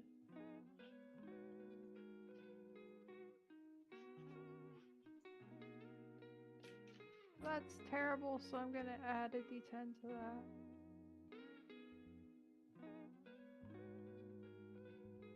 Yay. It's a 17 for me. Okay. You do hear in the night, in the distance, what sounds to be like a lion or a cougar, like a large cat of some variety, definitely taking down a kill. Okay. But it's not super close. It is definitely distant. But it's definitively something large, a large cat type taking down something. Otherwise, your watch is uneventful. Awesome. Excellent. And I guess I'll take a stick and I'll go rap on the edge of Olive's bucket. You just see a little pseudopod poke over, and then it comes back in, and I climb out. Forgive me, that will still take me time to adjust to. It's fine. It freaks everyone out. It's cool. Everything seems quiet except for just local wildlife.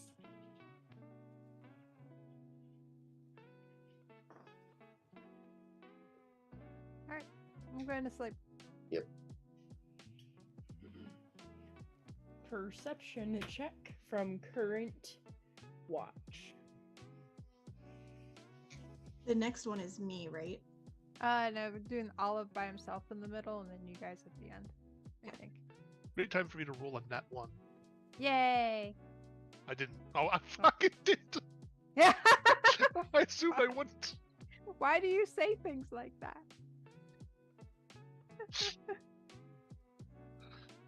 This bucket sure is comfy. Yep. We were too confident in our little plasmoid friend. Olive doesn't even get out of the bucket. He's just sort of hunched there with a blanket wrapped up around him, just peeking out over top of it.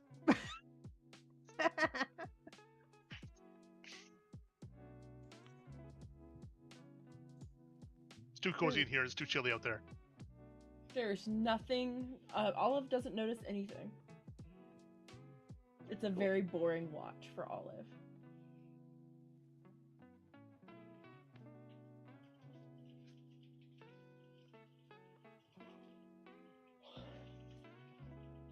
At the end of my watch, I quietly call out, Thalja, you're up next. I'm getting more sleep. And I'll watch to make sure she notices. How loud were you? It was quiet, but like talking around a campfire quiet. So like, I'm not trying to wake people up, but I'm not whispering. All right, that'd probably be fine. I'd hear that, and I'll get ready for my watch. The Olive going to bed with like 2 rocks.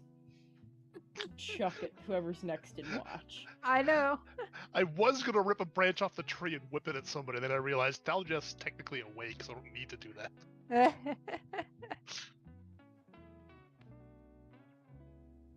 All right. Perception check from the final watch.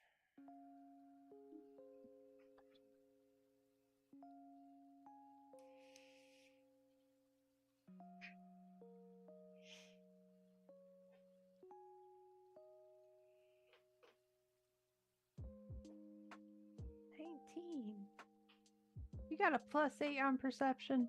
Crazy.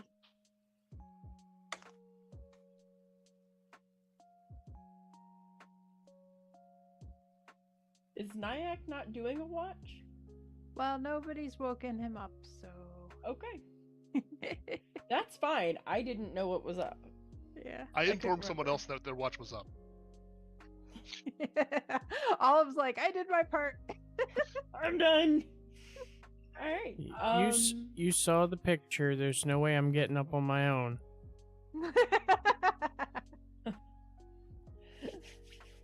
Something about characters mimicking real life. Uh-huh. Yeah, nothing of note happens on Thaldrieth's watch. Yeah, the morning dawns beautifully, and since you have final watch, I would like you to roll me a d6. Ooh. Okie dokie.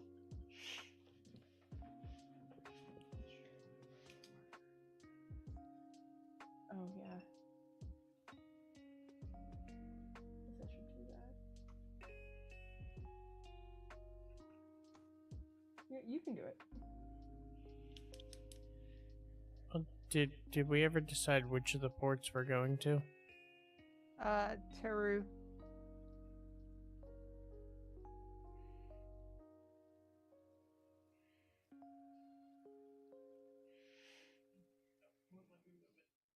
Okay, I'll get it.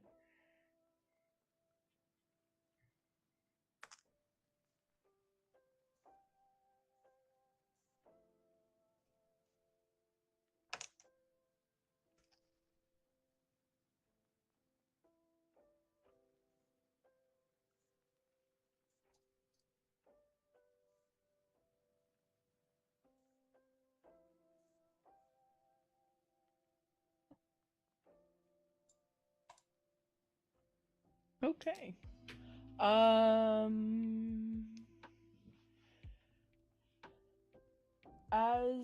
So does Saldrieth wake anybody up at the end of her watch? Yeah, I would like go around the camp like clockwise or whatever, and just gently shake everyone up. Who is the last one that you wake up? Barrel, sure. Sure. Fantastic. Beryl, when you wake up, Uh-huh. you feel something wet hit your forehead.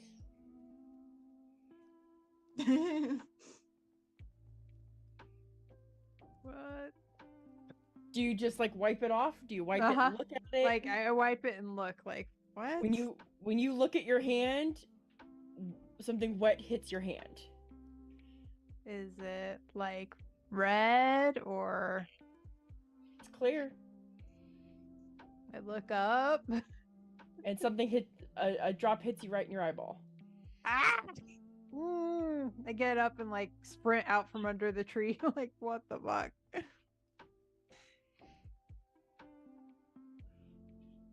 Oh, I need real dice. I'm looking for my dice to roll them, and I'm like, I put them away, and I haven't gotten them back out yet.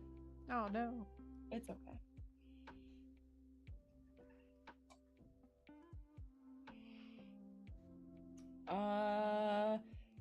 Dante, a drop hits you, somewhere on your face.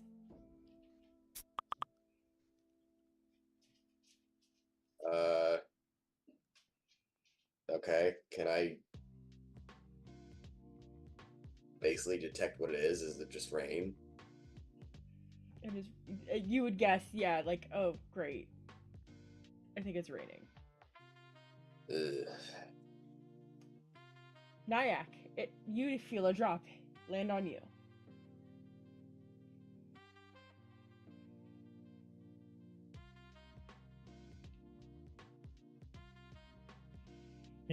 Looking up, is it like dark?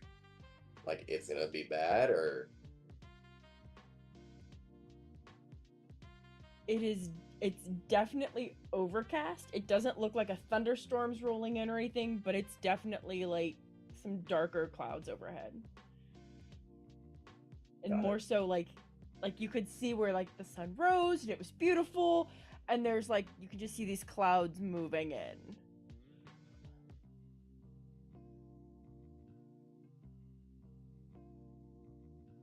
Olive, there's something wet on your leathery flesh. I'm just literally going to push my bucket off of the branch that it's on so it falls down. And then once it hits the ground, I'm just going to stick out pseudopods and just flip it right up around. Now we have a So there's- turtle olive. Or Bucket's right on snail. top. Yeah, Hermit crab olive. that works. That's Only if you're gonna fantastic. walk sideways the whole time. That's fantastic. Yeah, so as you guys are breaking camp, the rain actually starts to pick up. The forecast for the day is straight rain.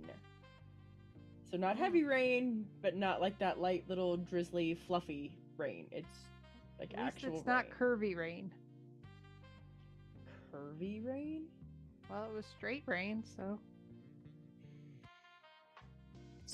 And sometimes it felt like the rain was coming upside down. Oh man. Big old fat rain. Dumb question, especially this, like a day later. But have I ever been to Taru?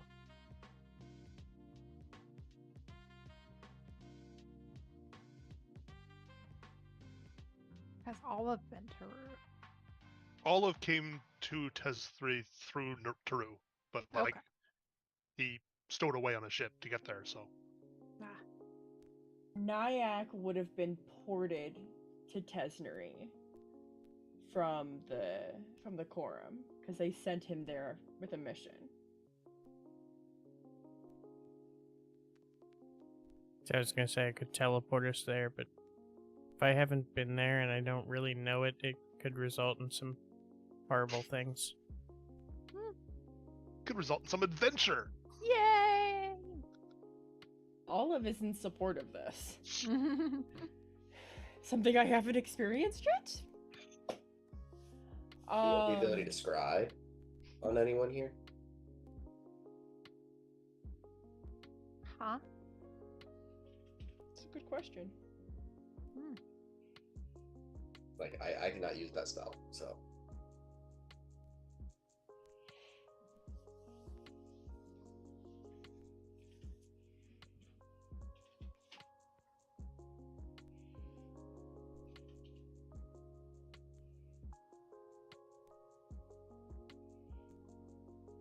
No such luck? Nope, no such luck. Okay.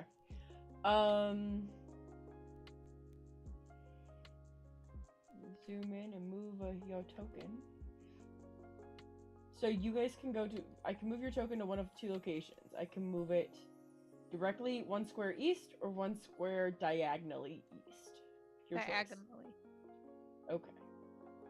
And since it's rainy, like I'm going to be doing a lot of the like horse wickering with the tail hitting my slide, and eventually, I'm sure since it's raining for a while all day, my tail gets wet. So eventually, I'm flicking rain water back at you guys with my tail unintentionally.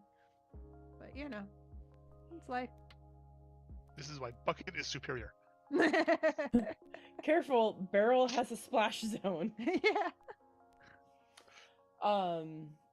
The rain does continue all day. You do notice that it is colder also. It definitely feels like there is a cold front coming in with the change of weather. Going into day 2.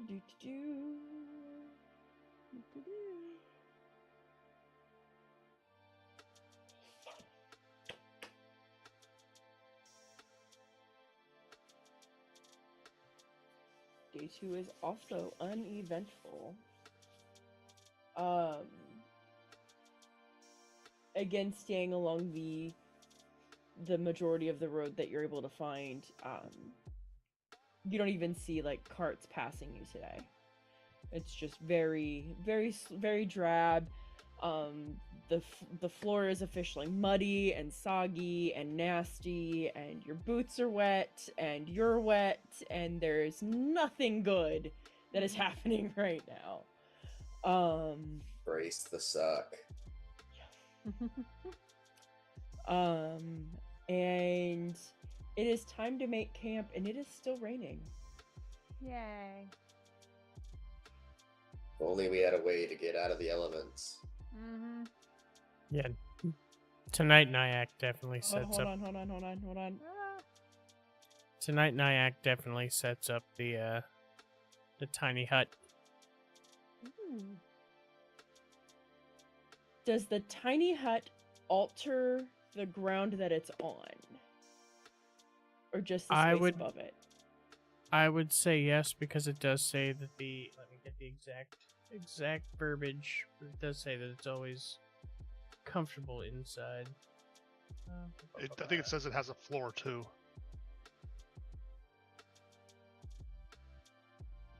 I think that comfortable doesn't necessarily mean that like it wouldn't have like wet ground under us. Yeah, I think it's more like comfortable temperature. Which is another argument we had last week, or last time, Arlie, is that because he's a bird with a ton of feathers, apparently comfortable to a snow owl is not the same thing to everyone else. Oh no. We went with it's comfortable to the caster. It specifically states the atmosphere inside the space is comfortable and dry, regardless of the weather outside. Okay. Cool. That's Broken. the atmosphere, though. But it says dry. I think the floor is part of the atmosphere, though. I I think it would- just What you means have that on we're your not going to floors get affects the wet Then- unless I would like put it's up beating on the dome, right? But that's it. I would put up the hut and then prestidigitate the floor till dry. Hold on, I've unmuted. I'm sorry. I would put up the hut, then prestidigitate the floor until it's dry. Perfect. Olive's just gonna go into a bucket anyway, so it doesn't really matter to Olive. I need to Yeah, check but I something. think I'll be like right back. everybody else, I'm laying on the ground and I don't want wet ground.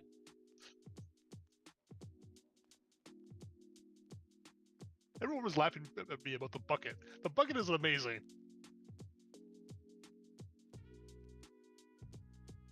Yeah, a wet bedroll is pretty miserable.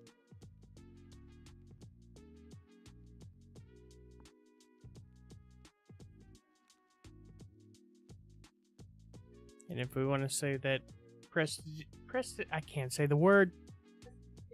Prestidigitation is not good enough. I'll shape water to get rid of the water. Shit, water will definitely work. I would think prestidigitation would work because you can use it for drying clothes and stuff, maybe. Ugh. Okay.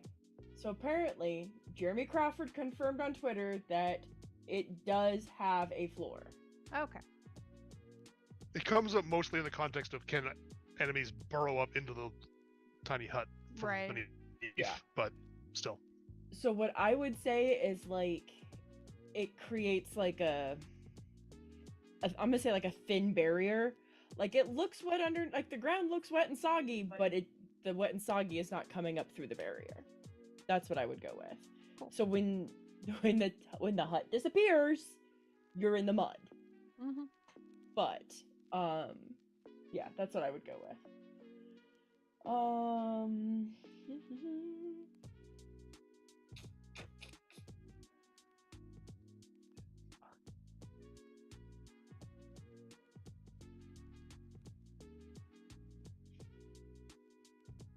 Okay. So you're setting up the hut. Are you guys still doing watches? I I mean, I don't- we can, but we are, unless there's a super magic caster, we are perfectly safe. that's what I was gonna say. I thought like it was impenetrable, more or less. More or less. More or less. And Feldry, I think, is going to be like more or less awake if anything does happen. So I need to know if you guys are doing watches, which it sounds like you're leaning away from that. Yeah. I need to know, are you setting up the hut right on the path, on the edge of the path, back away from the path so that people don't see you? Obviously, some opaque shell of something. what is that like? What does that look like for location of the hut? And what color is the hut? Yes. I'd put it. I'd put it at least, I don't know, 50 feet off. And what color?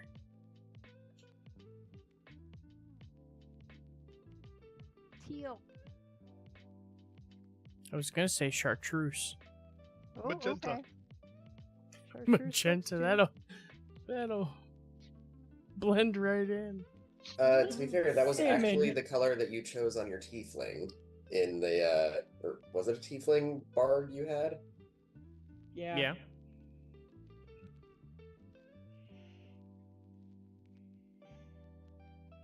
Yeah, we're going with like a darker chartreuse. too. Cool.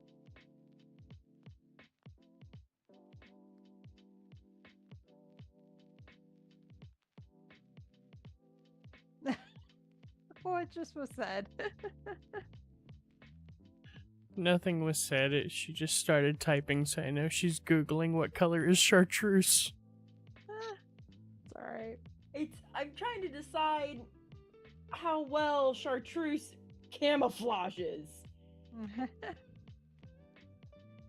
Yeah, it's a shade of green.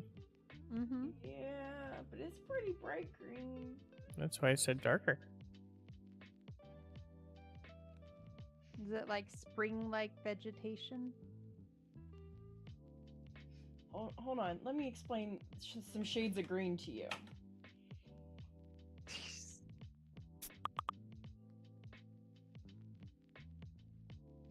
There's some shades of chartreuse.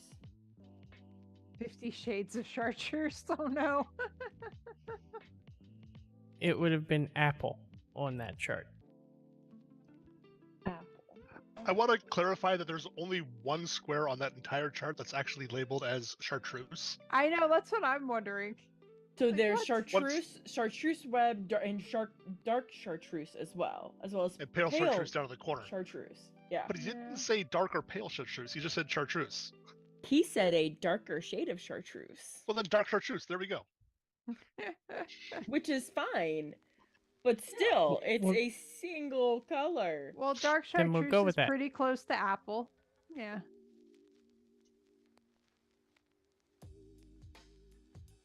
It also really upsets me that these are not in any kind of gradient palette color order. They're just like randomly. Bleh. Yeah. It's okay. It's a site I actually use the site often to get hex codes. Mm.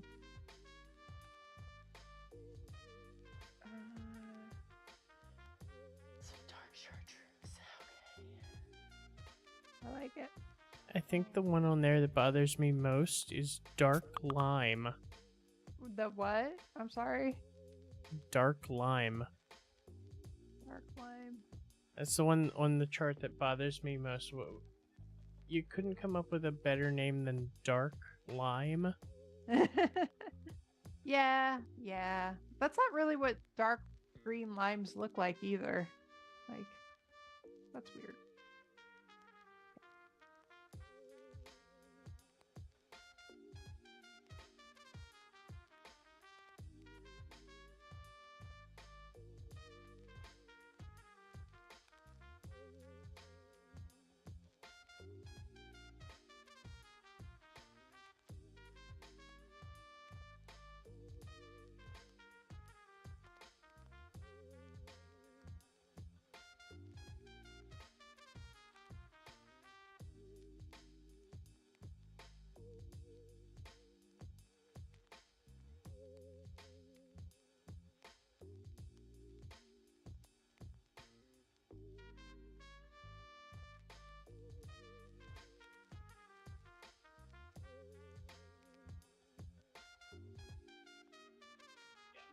Alright, so Nyack is the caster, so Nyack needs to give me a D100 roll.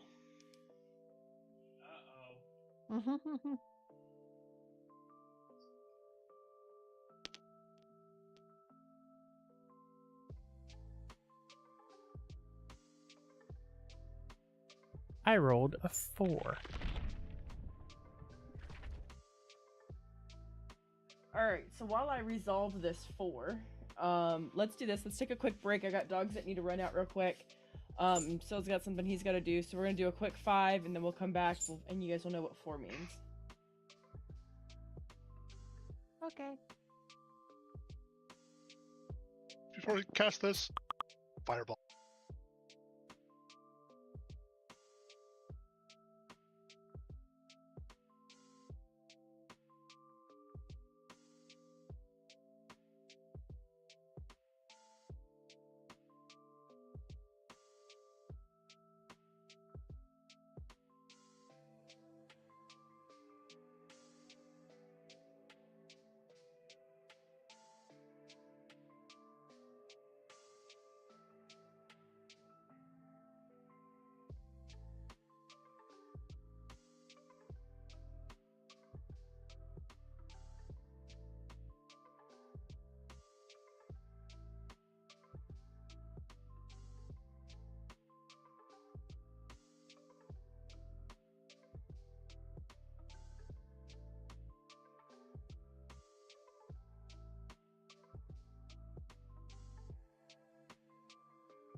all good.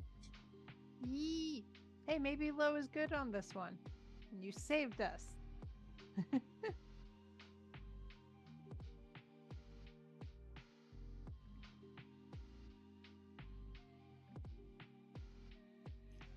Olive, if Nyack were to reach out and touch you, what would Nyack touch? Ew. Would it be a breastplate? Would it be your cloak? Would it be the top of your head or a helmet? Your bag? Oh, you're muted. If you're just reaching out and touching the top of the bucket, there is a piece of blanket thrown over the top of it. Beyond that, those terms have no meaning. Like, you have clothes, you have... Well, like, actually, if you're in a saddle... Like, where are your saddlebags if you're in the bucket? They're next to the leading back next to the bucket. They're next to the bucket? Yeah, leaning up against the bucket. That you're under. No, I'm in the bucket at night because I lose my consistency. So this is, like, as he's casting Liamon's tiny hut. No, then I'm just standing there. Okay. Then yeah, you'll like touch my arm or something. Do you want to explain to them what just happened? You can explain it to them. It's fine. Swear to God, if you fucking teleport me to the quorum, we're gonna have words and punches. No, that did not happen. No, I as the hut like spawns into existence, like I don't physically touch Olive. I just kind of mentally touch Olive and somehow cast Identify directly on him. Interesting. Like almost like Okay. a wild magic type of a thing. I didn't purposely do it. Does that even affect creatures? I Well, don't we think now so. see how Nyack views Olive. Right? He's just a thing. So, technically, he is a sentient magic item. He's a people. Well, and it's not even like it was... Like, it wasn't even intentional. So I imagine it as, like... Nyack just gets this, like, twitch in his hand. He's like, oh! And, like, he touches Olive and the magic happens. Like, I am so sorry. I have no idea how that happened. Almost like when you you touch someone and you get like that static shock. You're like, oh my gosh. And they're like, you just shocked me. I'm like, I'm so sorry. Well, if he like casts like Identify on Olive, what does he get back? What does he get information?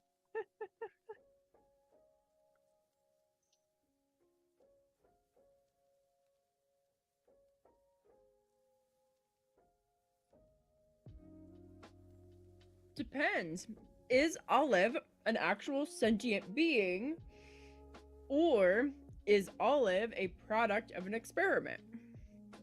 I mean, could be both, right? Could be. Olive would definitely argue both. He's also definitely not a humanoid. He is an ooze. Right. You don't It's have a to be DM's humanoid. call. I'm fine with either way.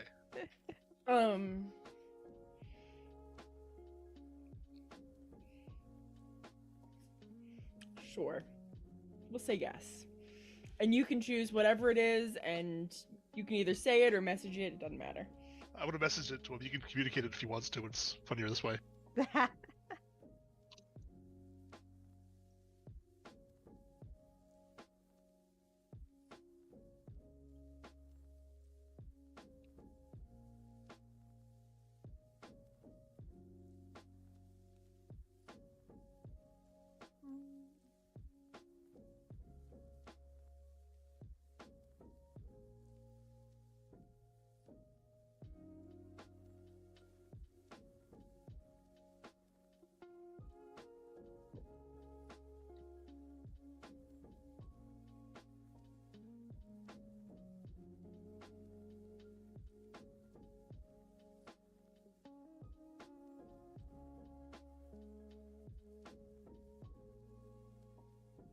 All right.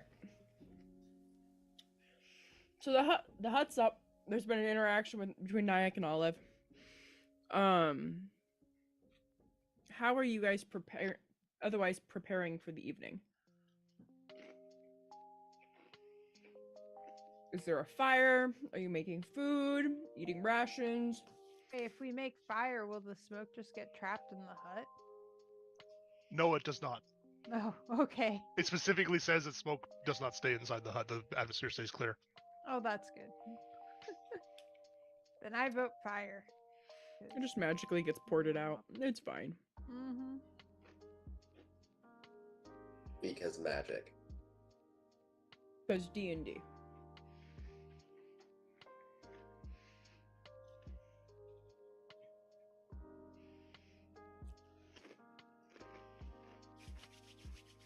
That So- case.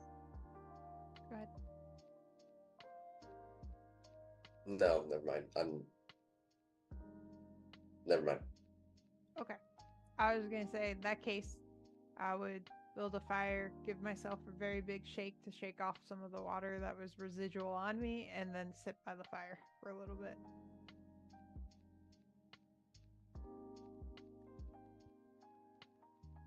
And Nyack appears to be just kind of staring into the distance. Like he's trying to comprehend.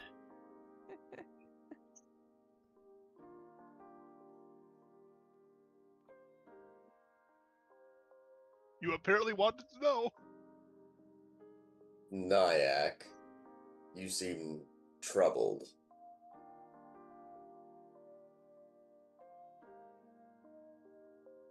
This has been an incredibly easy journey at this point. What Don't say that. seems to be the problem? Well, there are things that sometimes you learn about people you know that you don't expect to learn. Well, yes, when you put strangers together, you obviously learn things at different paces, some expected, some unexpected. Yes, but some things are horrible. Like, I mean, we've been fairly safe so far, thankfully. That won't continue forever. Do you fear for our safety? No. My newly gained knowledge would have killed us by now if it wanted to. what?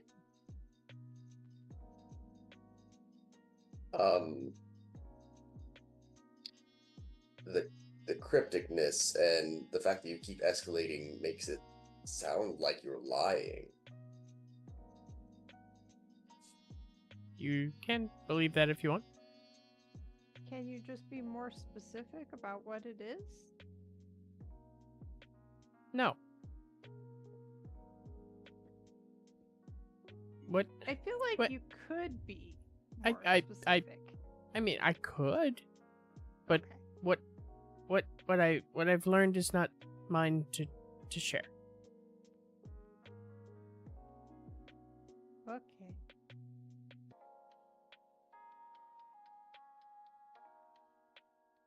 Very well. However, I am going to continue just staring into the distance, so don't mind me. Okay.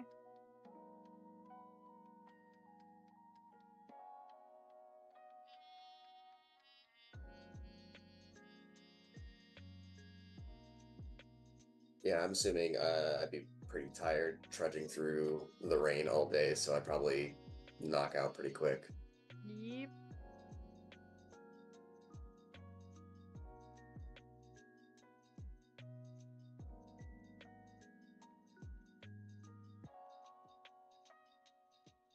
The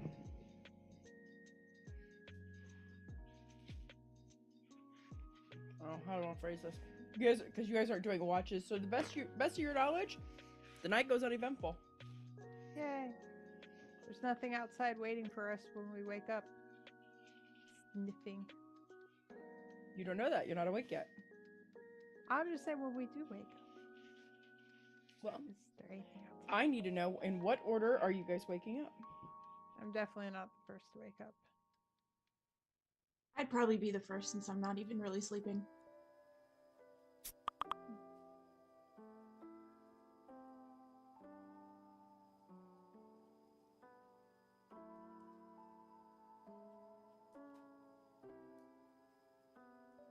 So, Valdrieth, when you wake up,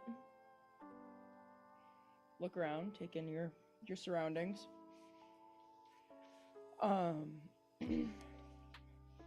You see a gentleman sitting cross-legged on a log, staring at the hut.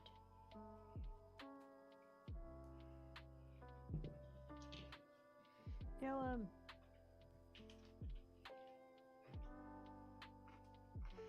Oh, That, whoops, that is a choice. I was muted.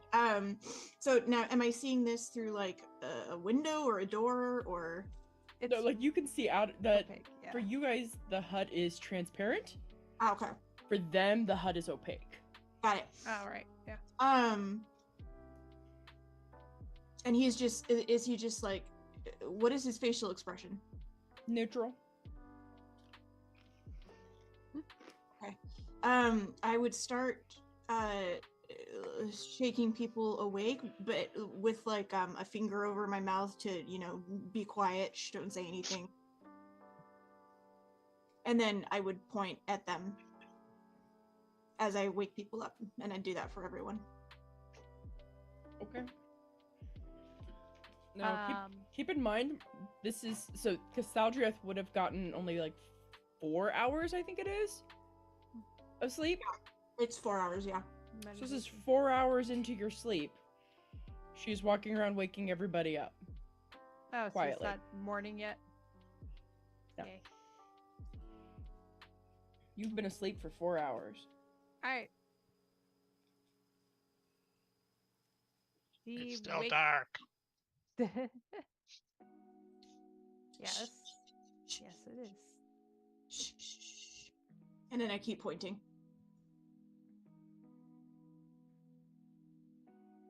And you can see, I mean, the moon is full. It's easy to see. There is a man sitting on a fallen log about 10-ish, I would say about 10 feet from the hut, cross-legged, staring at the hut. That's a morning problem. I'm going back to sleep. That is also a choice.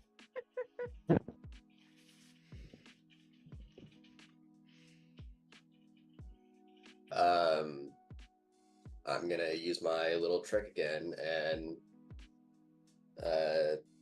use detect thoughts. I don't think you can cast through the hut. You can't cast through the hut, really. No, Mm-mm. you have to step out, cast, and then you can step back in.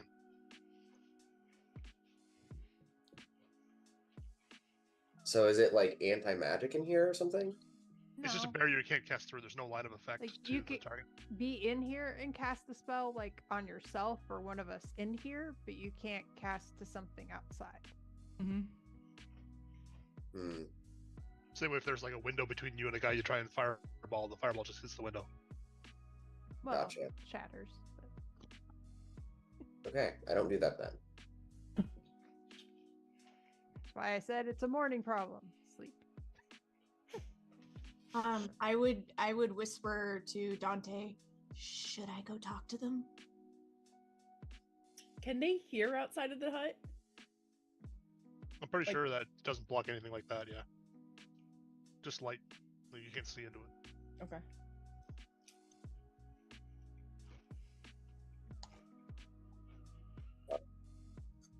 It is odd behavior, but we are also safe, it seems. For now. I'll Seems defer to polite you. to just let him sit out there. I mean, he can probably hear us talking.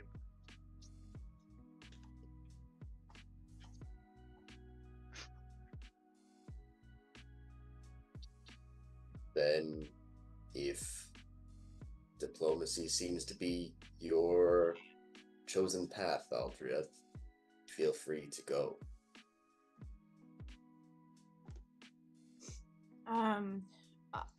I don't respond, but I look very, very anxious, and oh, hold on a second. Pizza. Doorbell, line 1. God, what happened to my mouse? Why is my mouse not working all of a sudden? Cat. I mean, he was just here, so it was a cat.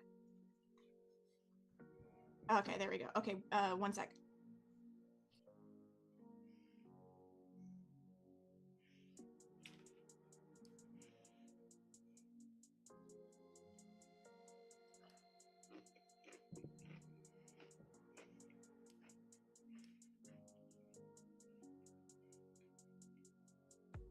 In other news, I found a dip that I'm absolutely addicted to. Oh yeah, what is it? It's called street corn. Mm. So it's like, what is it? Roasted corn, sour cream, Monterey Jack cheese, jalapeno, and green onions. Ooh. Sounds tasty. It's amazing.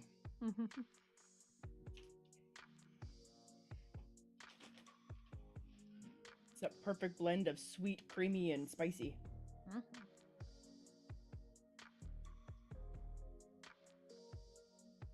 Everything is made of. Oh yeah, that was such a good scene. I love that.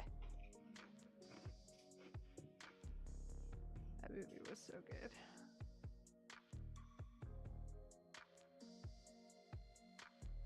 Okay, sorry about that.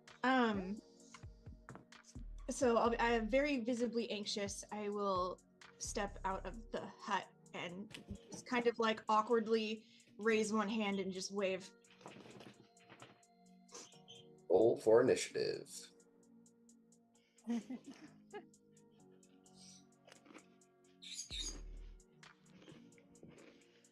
Oh, I have to put my food away.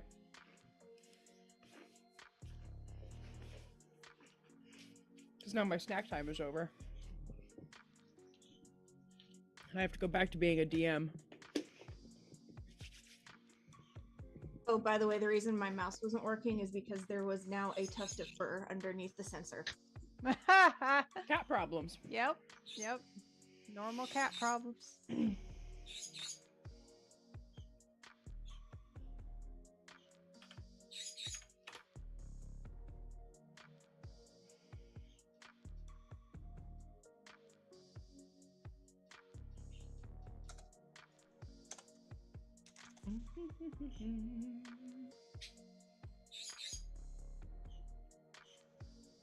I hear you, Angry Bird.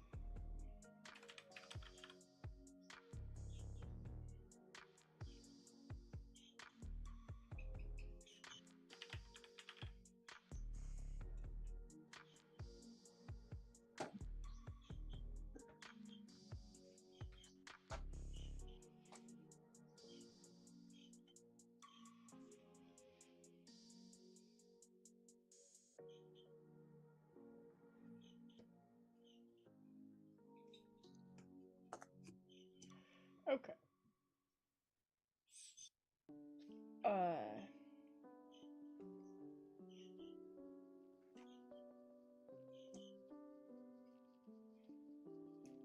He looks at you as you step out.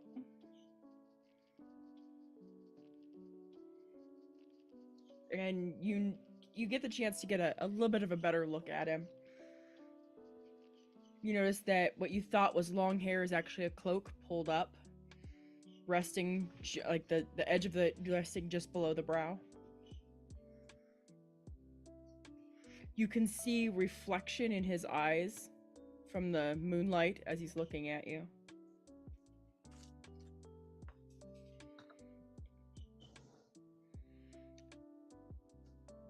Interesting. Is that what he said? Mm-hmm. I stand there just kind of awkwardly.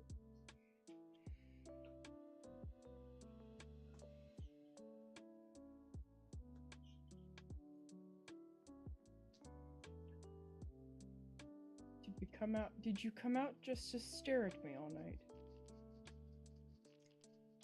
I would point out that you've been staring. No. Hard to stare when eyes are closed. You've been sitting there facing our hut with your eyes closed? You are between me and the road. It's easy to hide behind you. Okay. Can we help you? Help me what? Why are you here? I'm resting. Why are you here? We are also resting. Then it seems we are in agreement. We are resting. Oh, okay. Have a good rest. Right. And you just, like, his head, like, dips just a little bit, and he's back to being just a solid statue form, like, just not moving. I would mutter something to myself about, this is really weird, and walk back into the hut. Okay.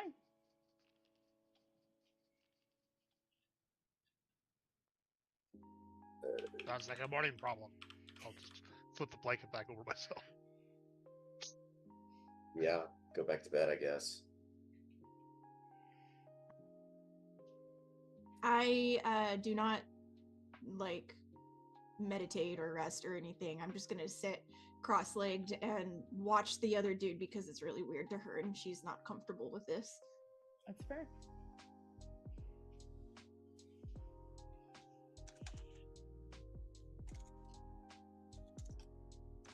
The night ends and morning arrives.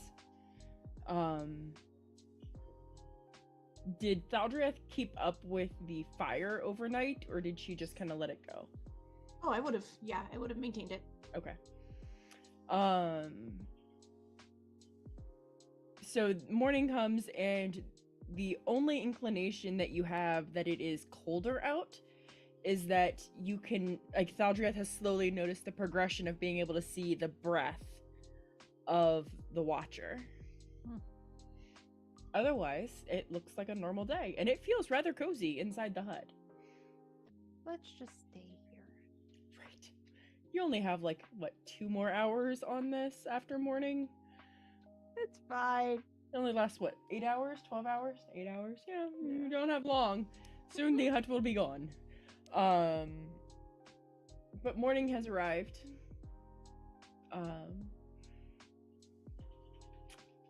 Who's getting up first? What does this look like? The Watcher is still there. He appears to have not moved an inch from that location. And Thal is just sitting there watching the Watcher. Or yeah. And she would have already been up, so. Okay. Anybody else? When I eventually wake up and see him there, like, okay. At this point in the morning, is it very noticeable that his breath is... Oh, yeah. Okay. You would think he was smoking. It's very, very cold. All right.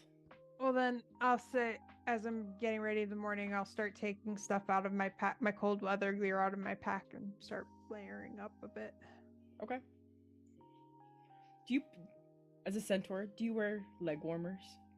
Well, my regular boots are kind of like leg warmers, but yeah, I have, like, wrappers for warmers and a blanket and, cloak and all that. I just know, like, horses, we would put warmers on their legs. So I was like, I wonder. Essentially, yes. Yes. Love it. Okay. Anybody else? Olive will pour themselves back into their clothes and get up. Okay. Is Olive affected by cold? Yes, so that's why I'm wearing clothes. It's actually the only reason he's wearing clothes right now. Okay. Ay, ay, ay. The answer is centaurs don't wear pants. I mean, you could. It would just look really weird. Yeah, no. None of those are good.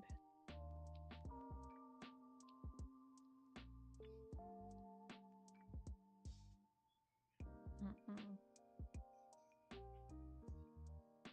For 4 to work, there would need to be a zipper up the back. That's what I was saying. Like 4 would make it impossible to go to the bathroom ever. No. Well, I mean, if they're done like dog pants, it would be Yes. fine. Yeah. But no. Mm-mm. Just do them like flannel jammies with the butt flap. Hold on, I have to mute. Just do them like flannel jammies with the butt flap.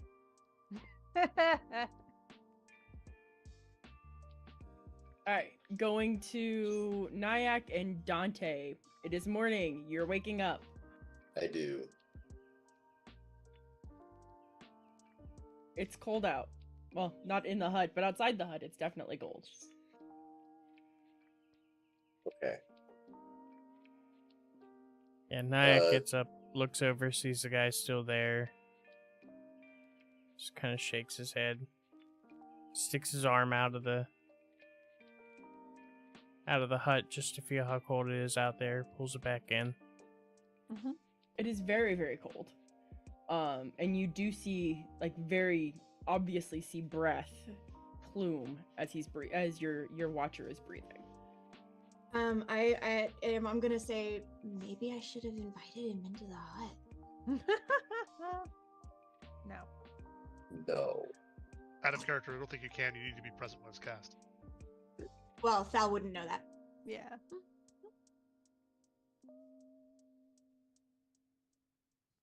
So are you guys ready to be cold and maybe have to fight that guy? 1 second. 1 second. And I become invisible. Okay, go ahead.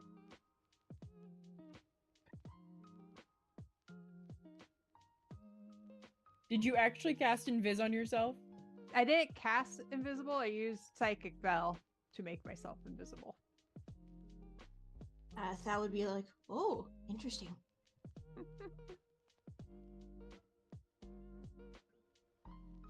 Well, Nice. nobody objects. I cancel my concentration on the hut. And You everybody gets concentrate while you blasted with sleep. cold. Actually, no. It just has time. Never mind. Okay, I was gonna say, how does that work? Very carefully. But if we got a full night's sleep, it would be expiring soon anyway.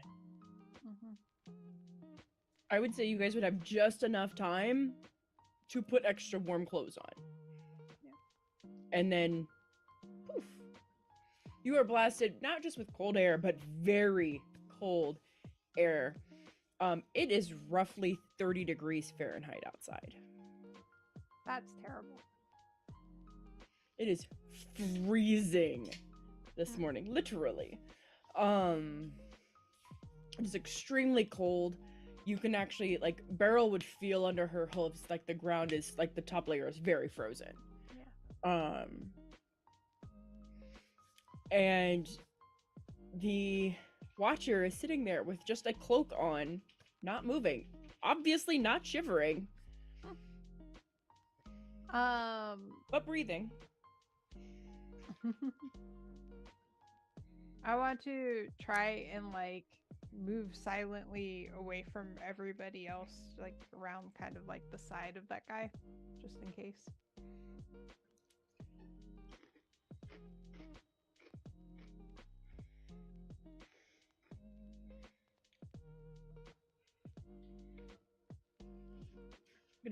I'm gonna need a stealth check then. I think that's the only thing I would be able to use for that. Yeah. And I would assume that's with advantage since I'm specifically trying not to make sound.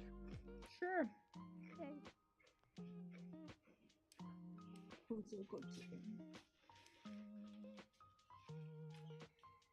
Jeez.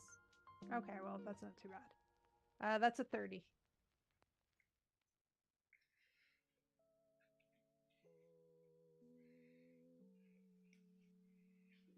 Okay, that's noted. I would walk up to him and like awkwardly just kind of tap tap tap on his shoulder and say, we're leaving. Bye.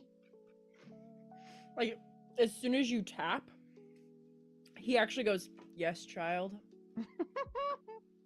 Okay, and then I would say what I said, yeah.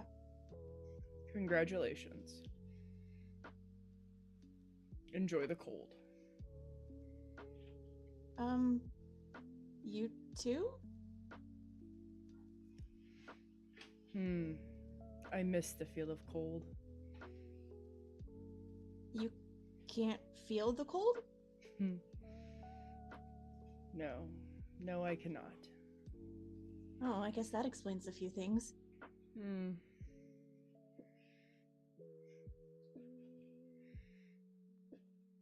And he's still like, his head is still down, his eyes are still closed. He's just sitting there, cross-legged, on a log. Does he have any identifying insignias or anything we can notice? That is a very good question. I would need a perception check. I'll do perception checks. Not that I'm good at them at all, but you know.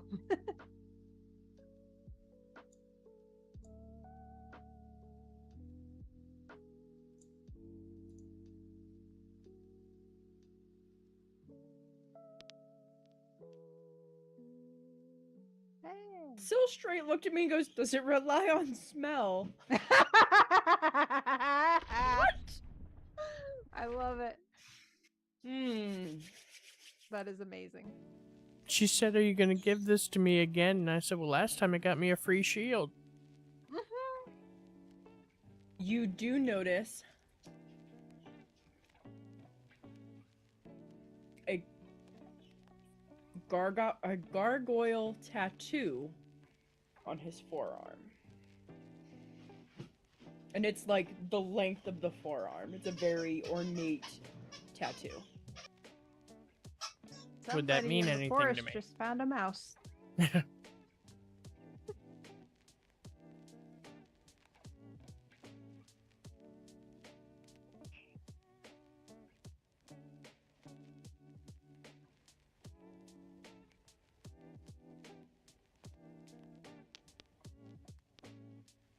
Got so much bigger. He's still only like 3.5 pounds, but he's gotten a lot bigger. Wow. He's very fluffy then.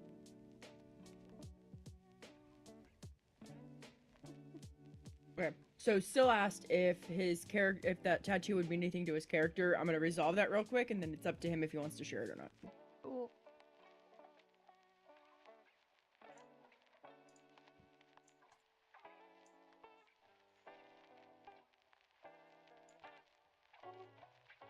My baby's twitching while she's sleeping and making little squeaks. I love when cats do that. I had a cat that snored. Oh, both of our cats will snore sometimes. Butters makes little piggy snores. It's so adorable. Aw. Yeah, it was Boo Boo. She little. It was like little like noises. It was so cute. I just wonder what they're dreaming about. In Boo Boo's case, I just assumed it was greenies because those were her favorite thing in the world. I'm pretty certain my dogs dream about chasing my chickens. Nah, could understand that. When Allie's really sleeping, like her legs, like all 4 of her legs start twitching, and then like she'll twitch really hard and wake herself up, like, oh my gosh. I was like, what happened? Like, you are fine. Ah, I found a video of her snoring. Okay. That's resolved. Anybody else? Want to do anything? I'm just basically waiting to see if he does anything like, you know, aggressive towards anybody. He hasn't even moved off, like, shifted in his cross-legged position. It's a feint. He hasn't even, like, altered legs. It's still, like the same leg under the other leg. No change for hours. That is not natural. No, it's not.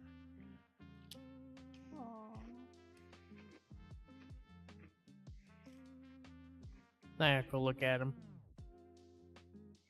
When the DM mutes herself, there we go. Nyack will look at him and say, that's a nice tattoo. Thanks.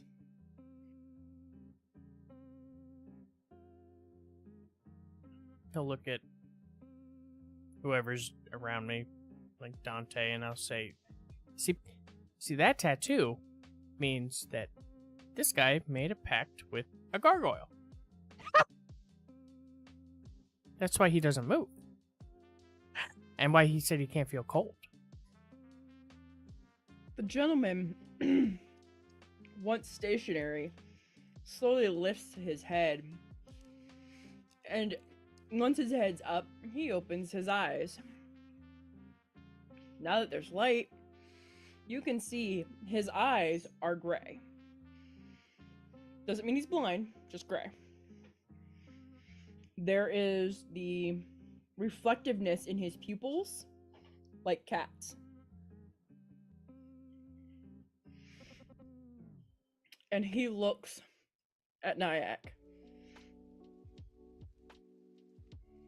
I would be careful to whom you share information, or about whom you share information so willingly and loudly. Well, I mean, you were the one that shared the information. You had the tattoo. You could have covered it, but you didn't.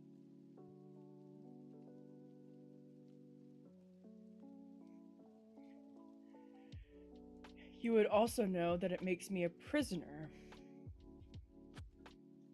It's not a pact entered into willingly.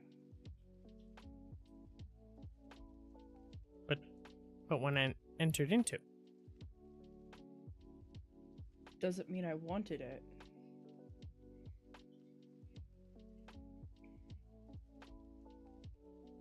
I mean, the immortality must be cool, right?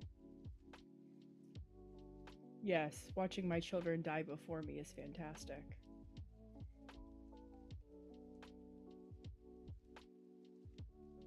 Or their children. Or their children's children.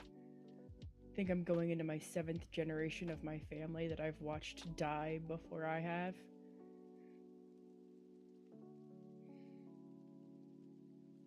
Can't. And like gasp and like put out a comforting hand on like his like upper arm. Something. And he doesn't flinch. Like you touch him and he doesn't even look at you. Couldn't you just, like, I don't know, kill the gargoyle to end the pact? I am unable to touch nor locate the gargoyle. Do you know how many of them there are in the world?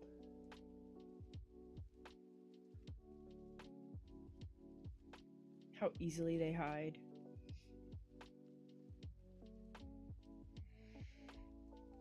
Yeah, not an option. Not for lack of trying. 300 years and I slowly gave up.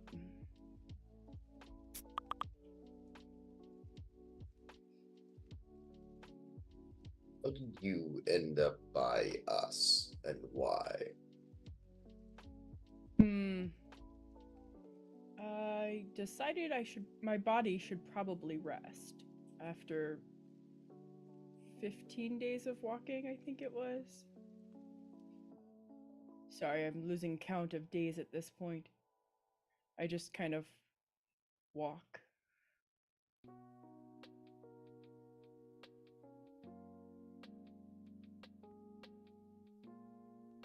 And you thought safety near us? Perhaps is that how this... Oh, I was hiding behind your dome to rest. I find, my lack of motion makes people uncomfortable. Yeah.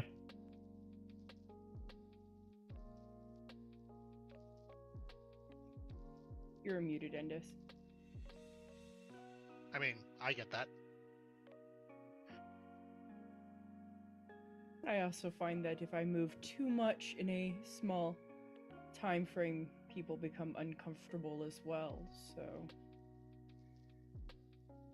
I figure it's best when it's time to just sit a while to do so in a place where people will not look for you.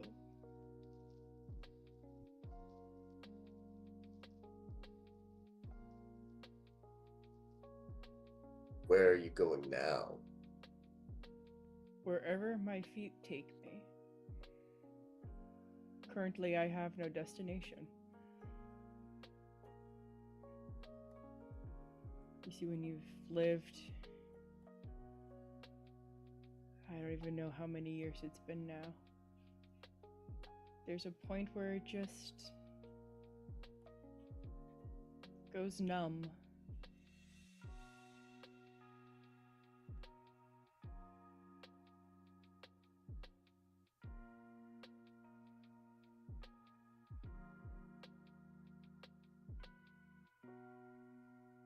There's nothing you can do to change your situation.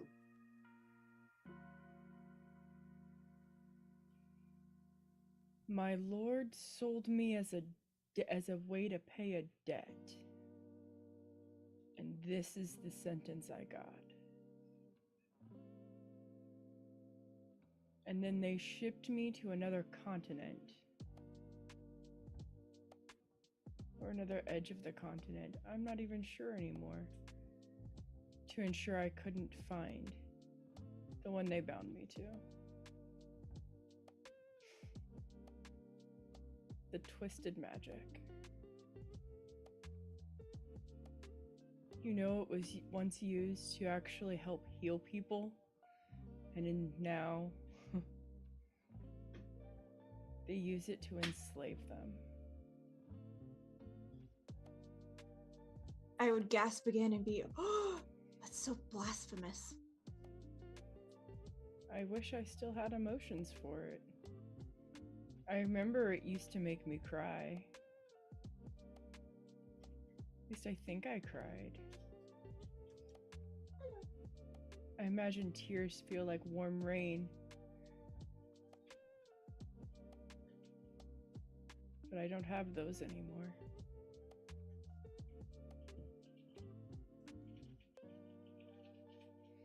Please do not let me keep you, I know. You are obviously traveling. Sirius is trying to taunt you. Yeah, apparently. Oh no, there it is. There's the kitten, the little warrior. Excuse me, I'm here to pick on my brother.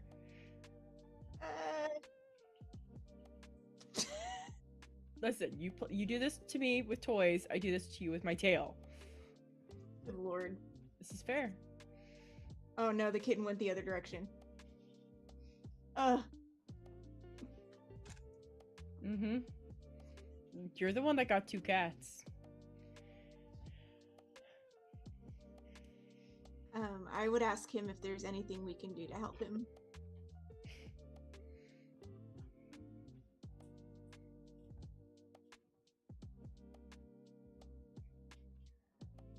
I have no answer for that. I'd say thank you for the offer, but I don't even...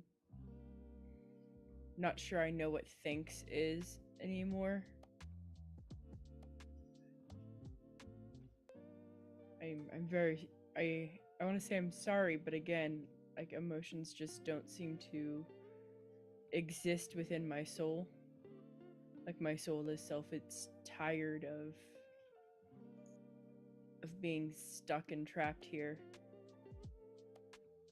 It's hard. Well, I sincerely hope you are able to find something you're looking for. I have to be looking for something first.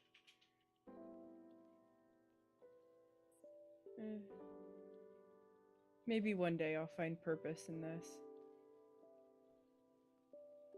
Maybe. And with that, he actually like unfolds his legs and stands up. What's the height of everybody in the group? I'm 6'something". I am 5'9". About 3.5 feet tall. 3'7".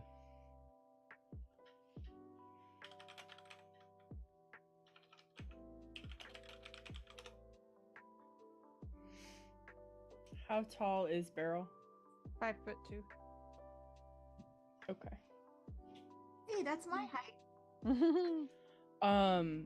The guy stands up and he's about 7.5 feet. Oh.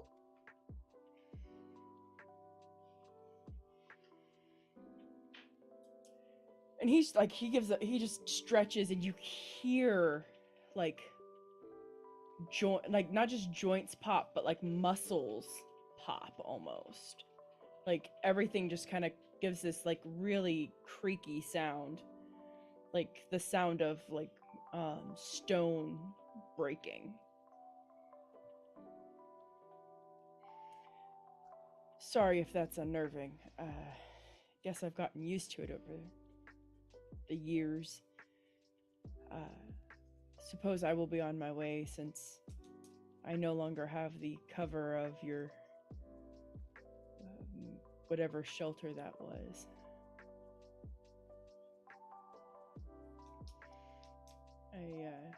I bid you good day. If you're looking for some kind of purpose, there's some strange stuff going on in Vinla with dragons. People in Camp Tesnery could possibly use someone who can keep an eye on that. And you might be ideally suited to that kind of a problem. Especially if you can't be killed. I will inquire with them in regards to that.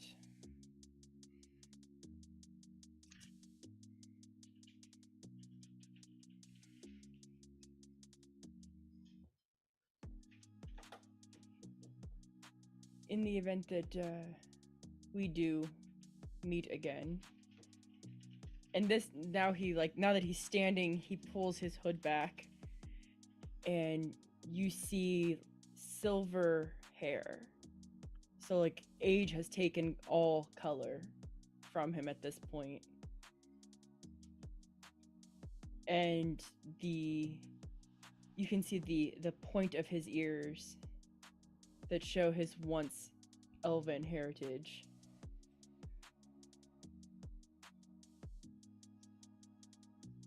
They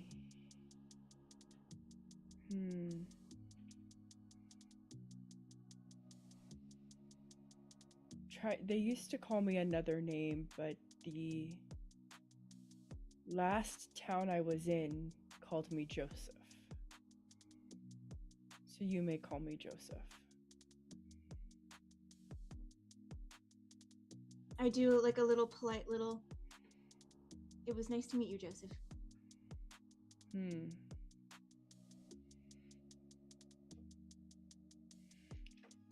And he continues his walk towards town.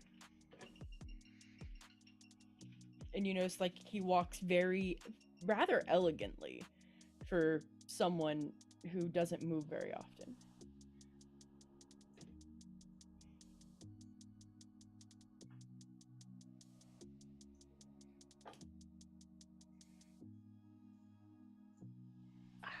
How long does it take for him to like go out of sight? Since I think we were still kind of foresty. Yeah. You guys are walking two different directions. Like you are walking away from each other. So right, but like we're still kind of like in a forest area, so it's not like we could see for miles around us is what I was. No, like maybe 5-10 minutes. It really doesn't take long. Okay. I'm gonna wait until he's out of sight before I let my invisibility go. Okay. And then once he is, I was like, all right, let's go.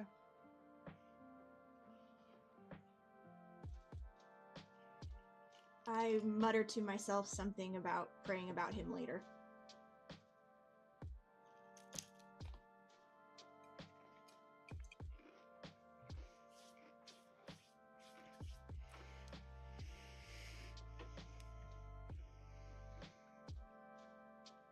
Once you're back on the road, you do notice a little bit more activity today. It mostly looks like people just kind of hunkered down through the rain the day before and went back on the road today. So it's a little bit more active, but not super active. Unfortunately, the chill does not let up as the day goes on.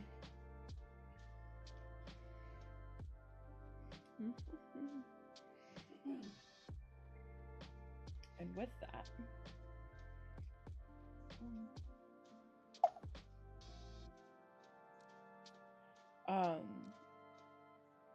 you otherwise go through a rather uneventful day. So with that, we are going to end tonight's session with setting up camp at end of day on day 2. Yeah, day 2 going into day 3. Yeah. So we'll end with setting up camp. We have session next week. Calendar, where are you?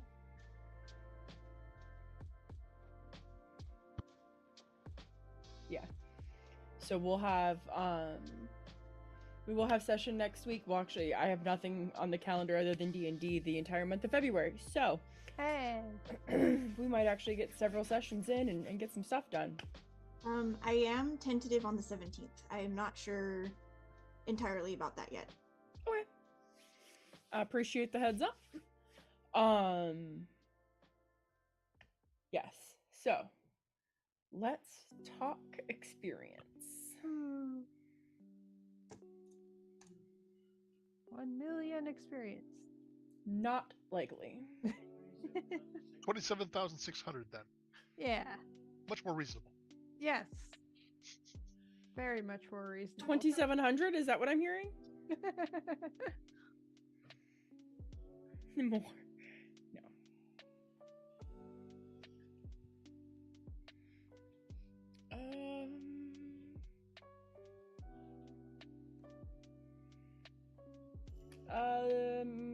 Yeah, let's go with 4,800 experience.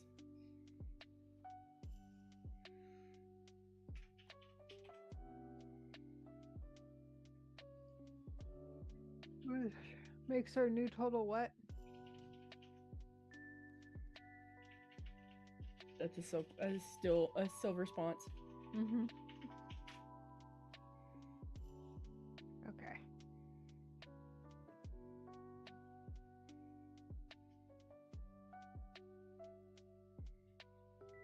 All right. Good game tonight. Nice. Some more unveiling of what's going on in the world. Mm-hmm. Yeah. So we will see you guys next week. We'll pick up where we left off. Going into setting up camp for the night. Going into the night of day 2. Oh, it's a great game, guys. And I will see y'all next week. Night. Night, everyone.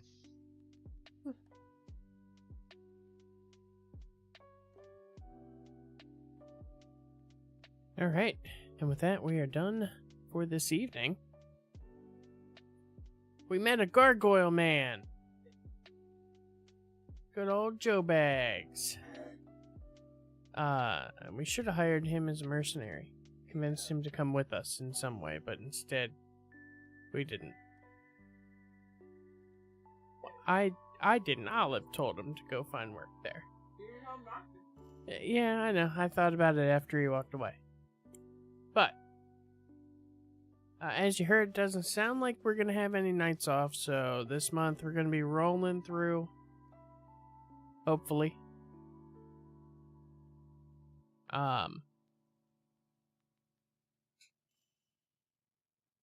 Yeah, why does that whatever. Yeah. So, I will be back Tuesday, Thursday for raid night.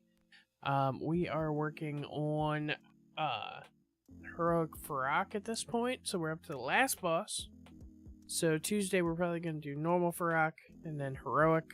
I don't think we're doing any more re-clears until we finally finish him off. So that'll be Tuesday and Thursday. Next Saturday we'll be back here continuing our trek across the continent. See what trouble we can get up to once we get to a port. But until then, as always, thanks for coming, thanks for hanging out, and have a great night.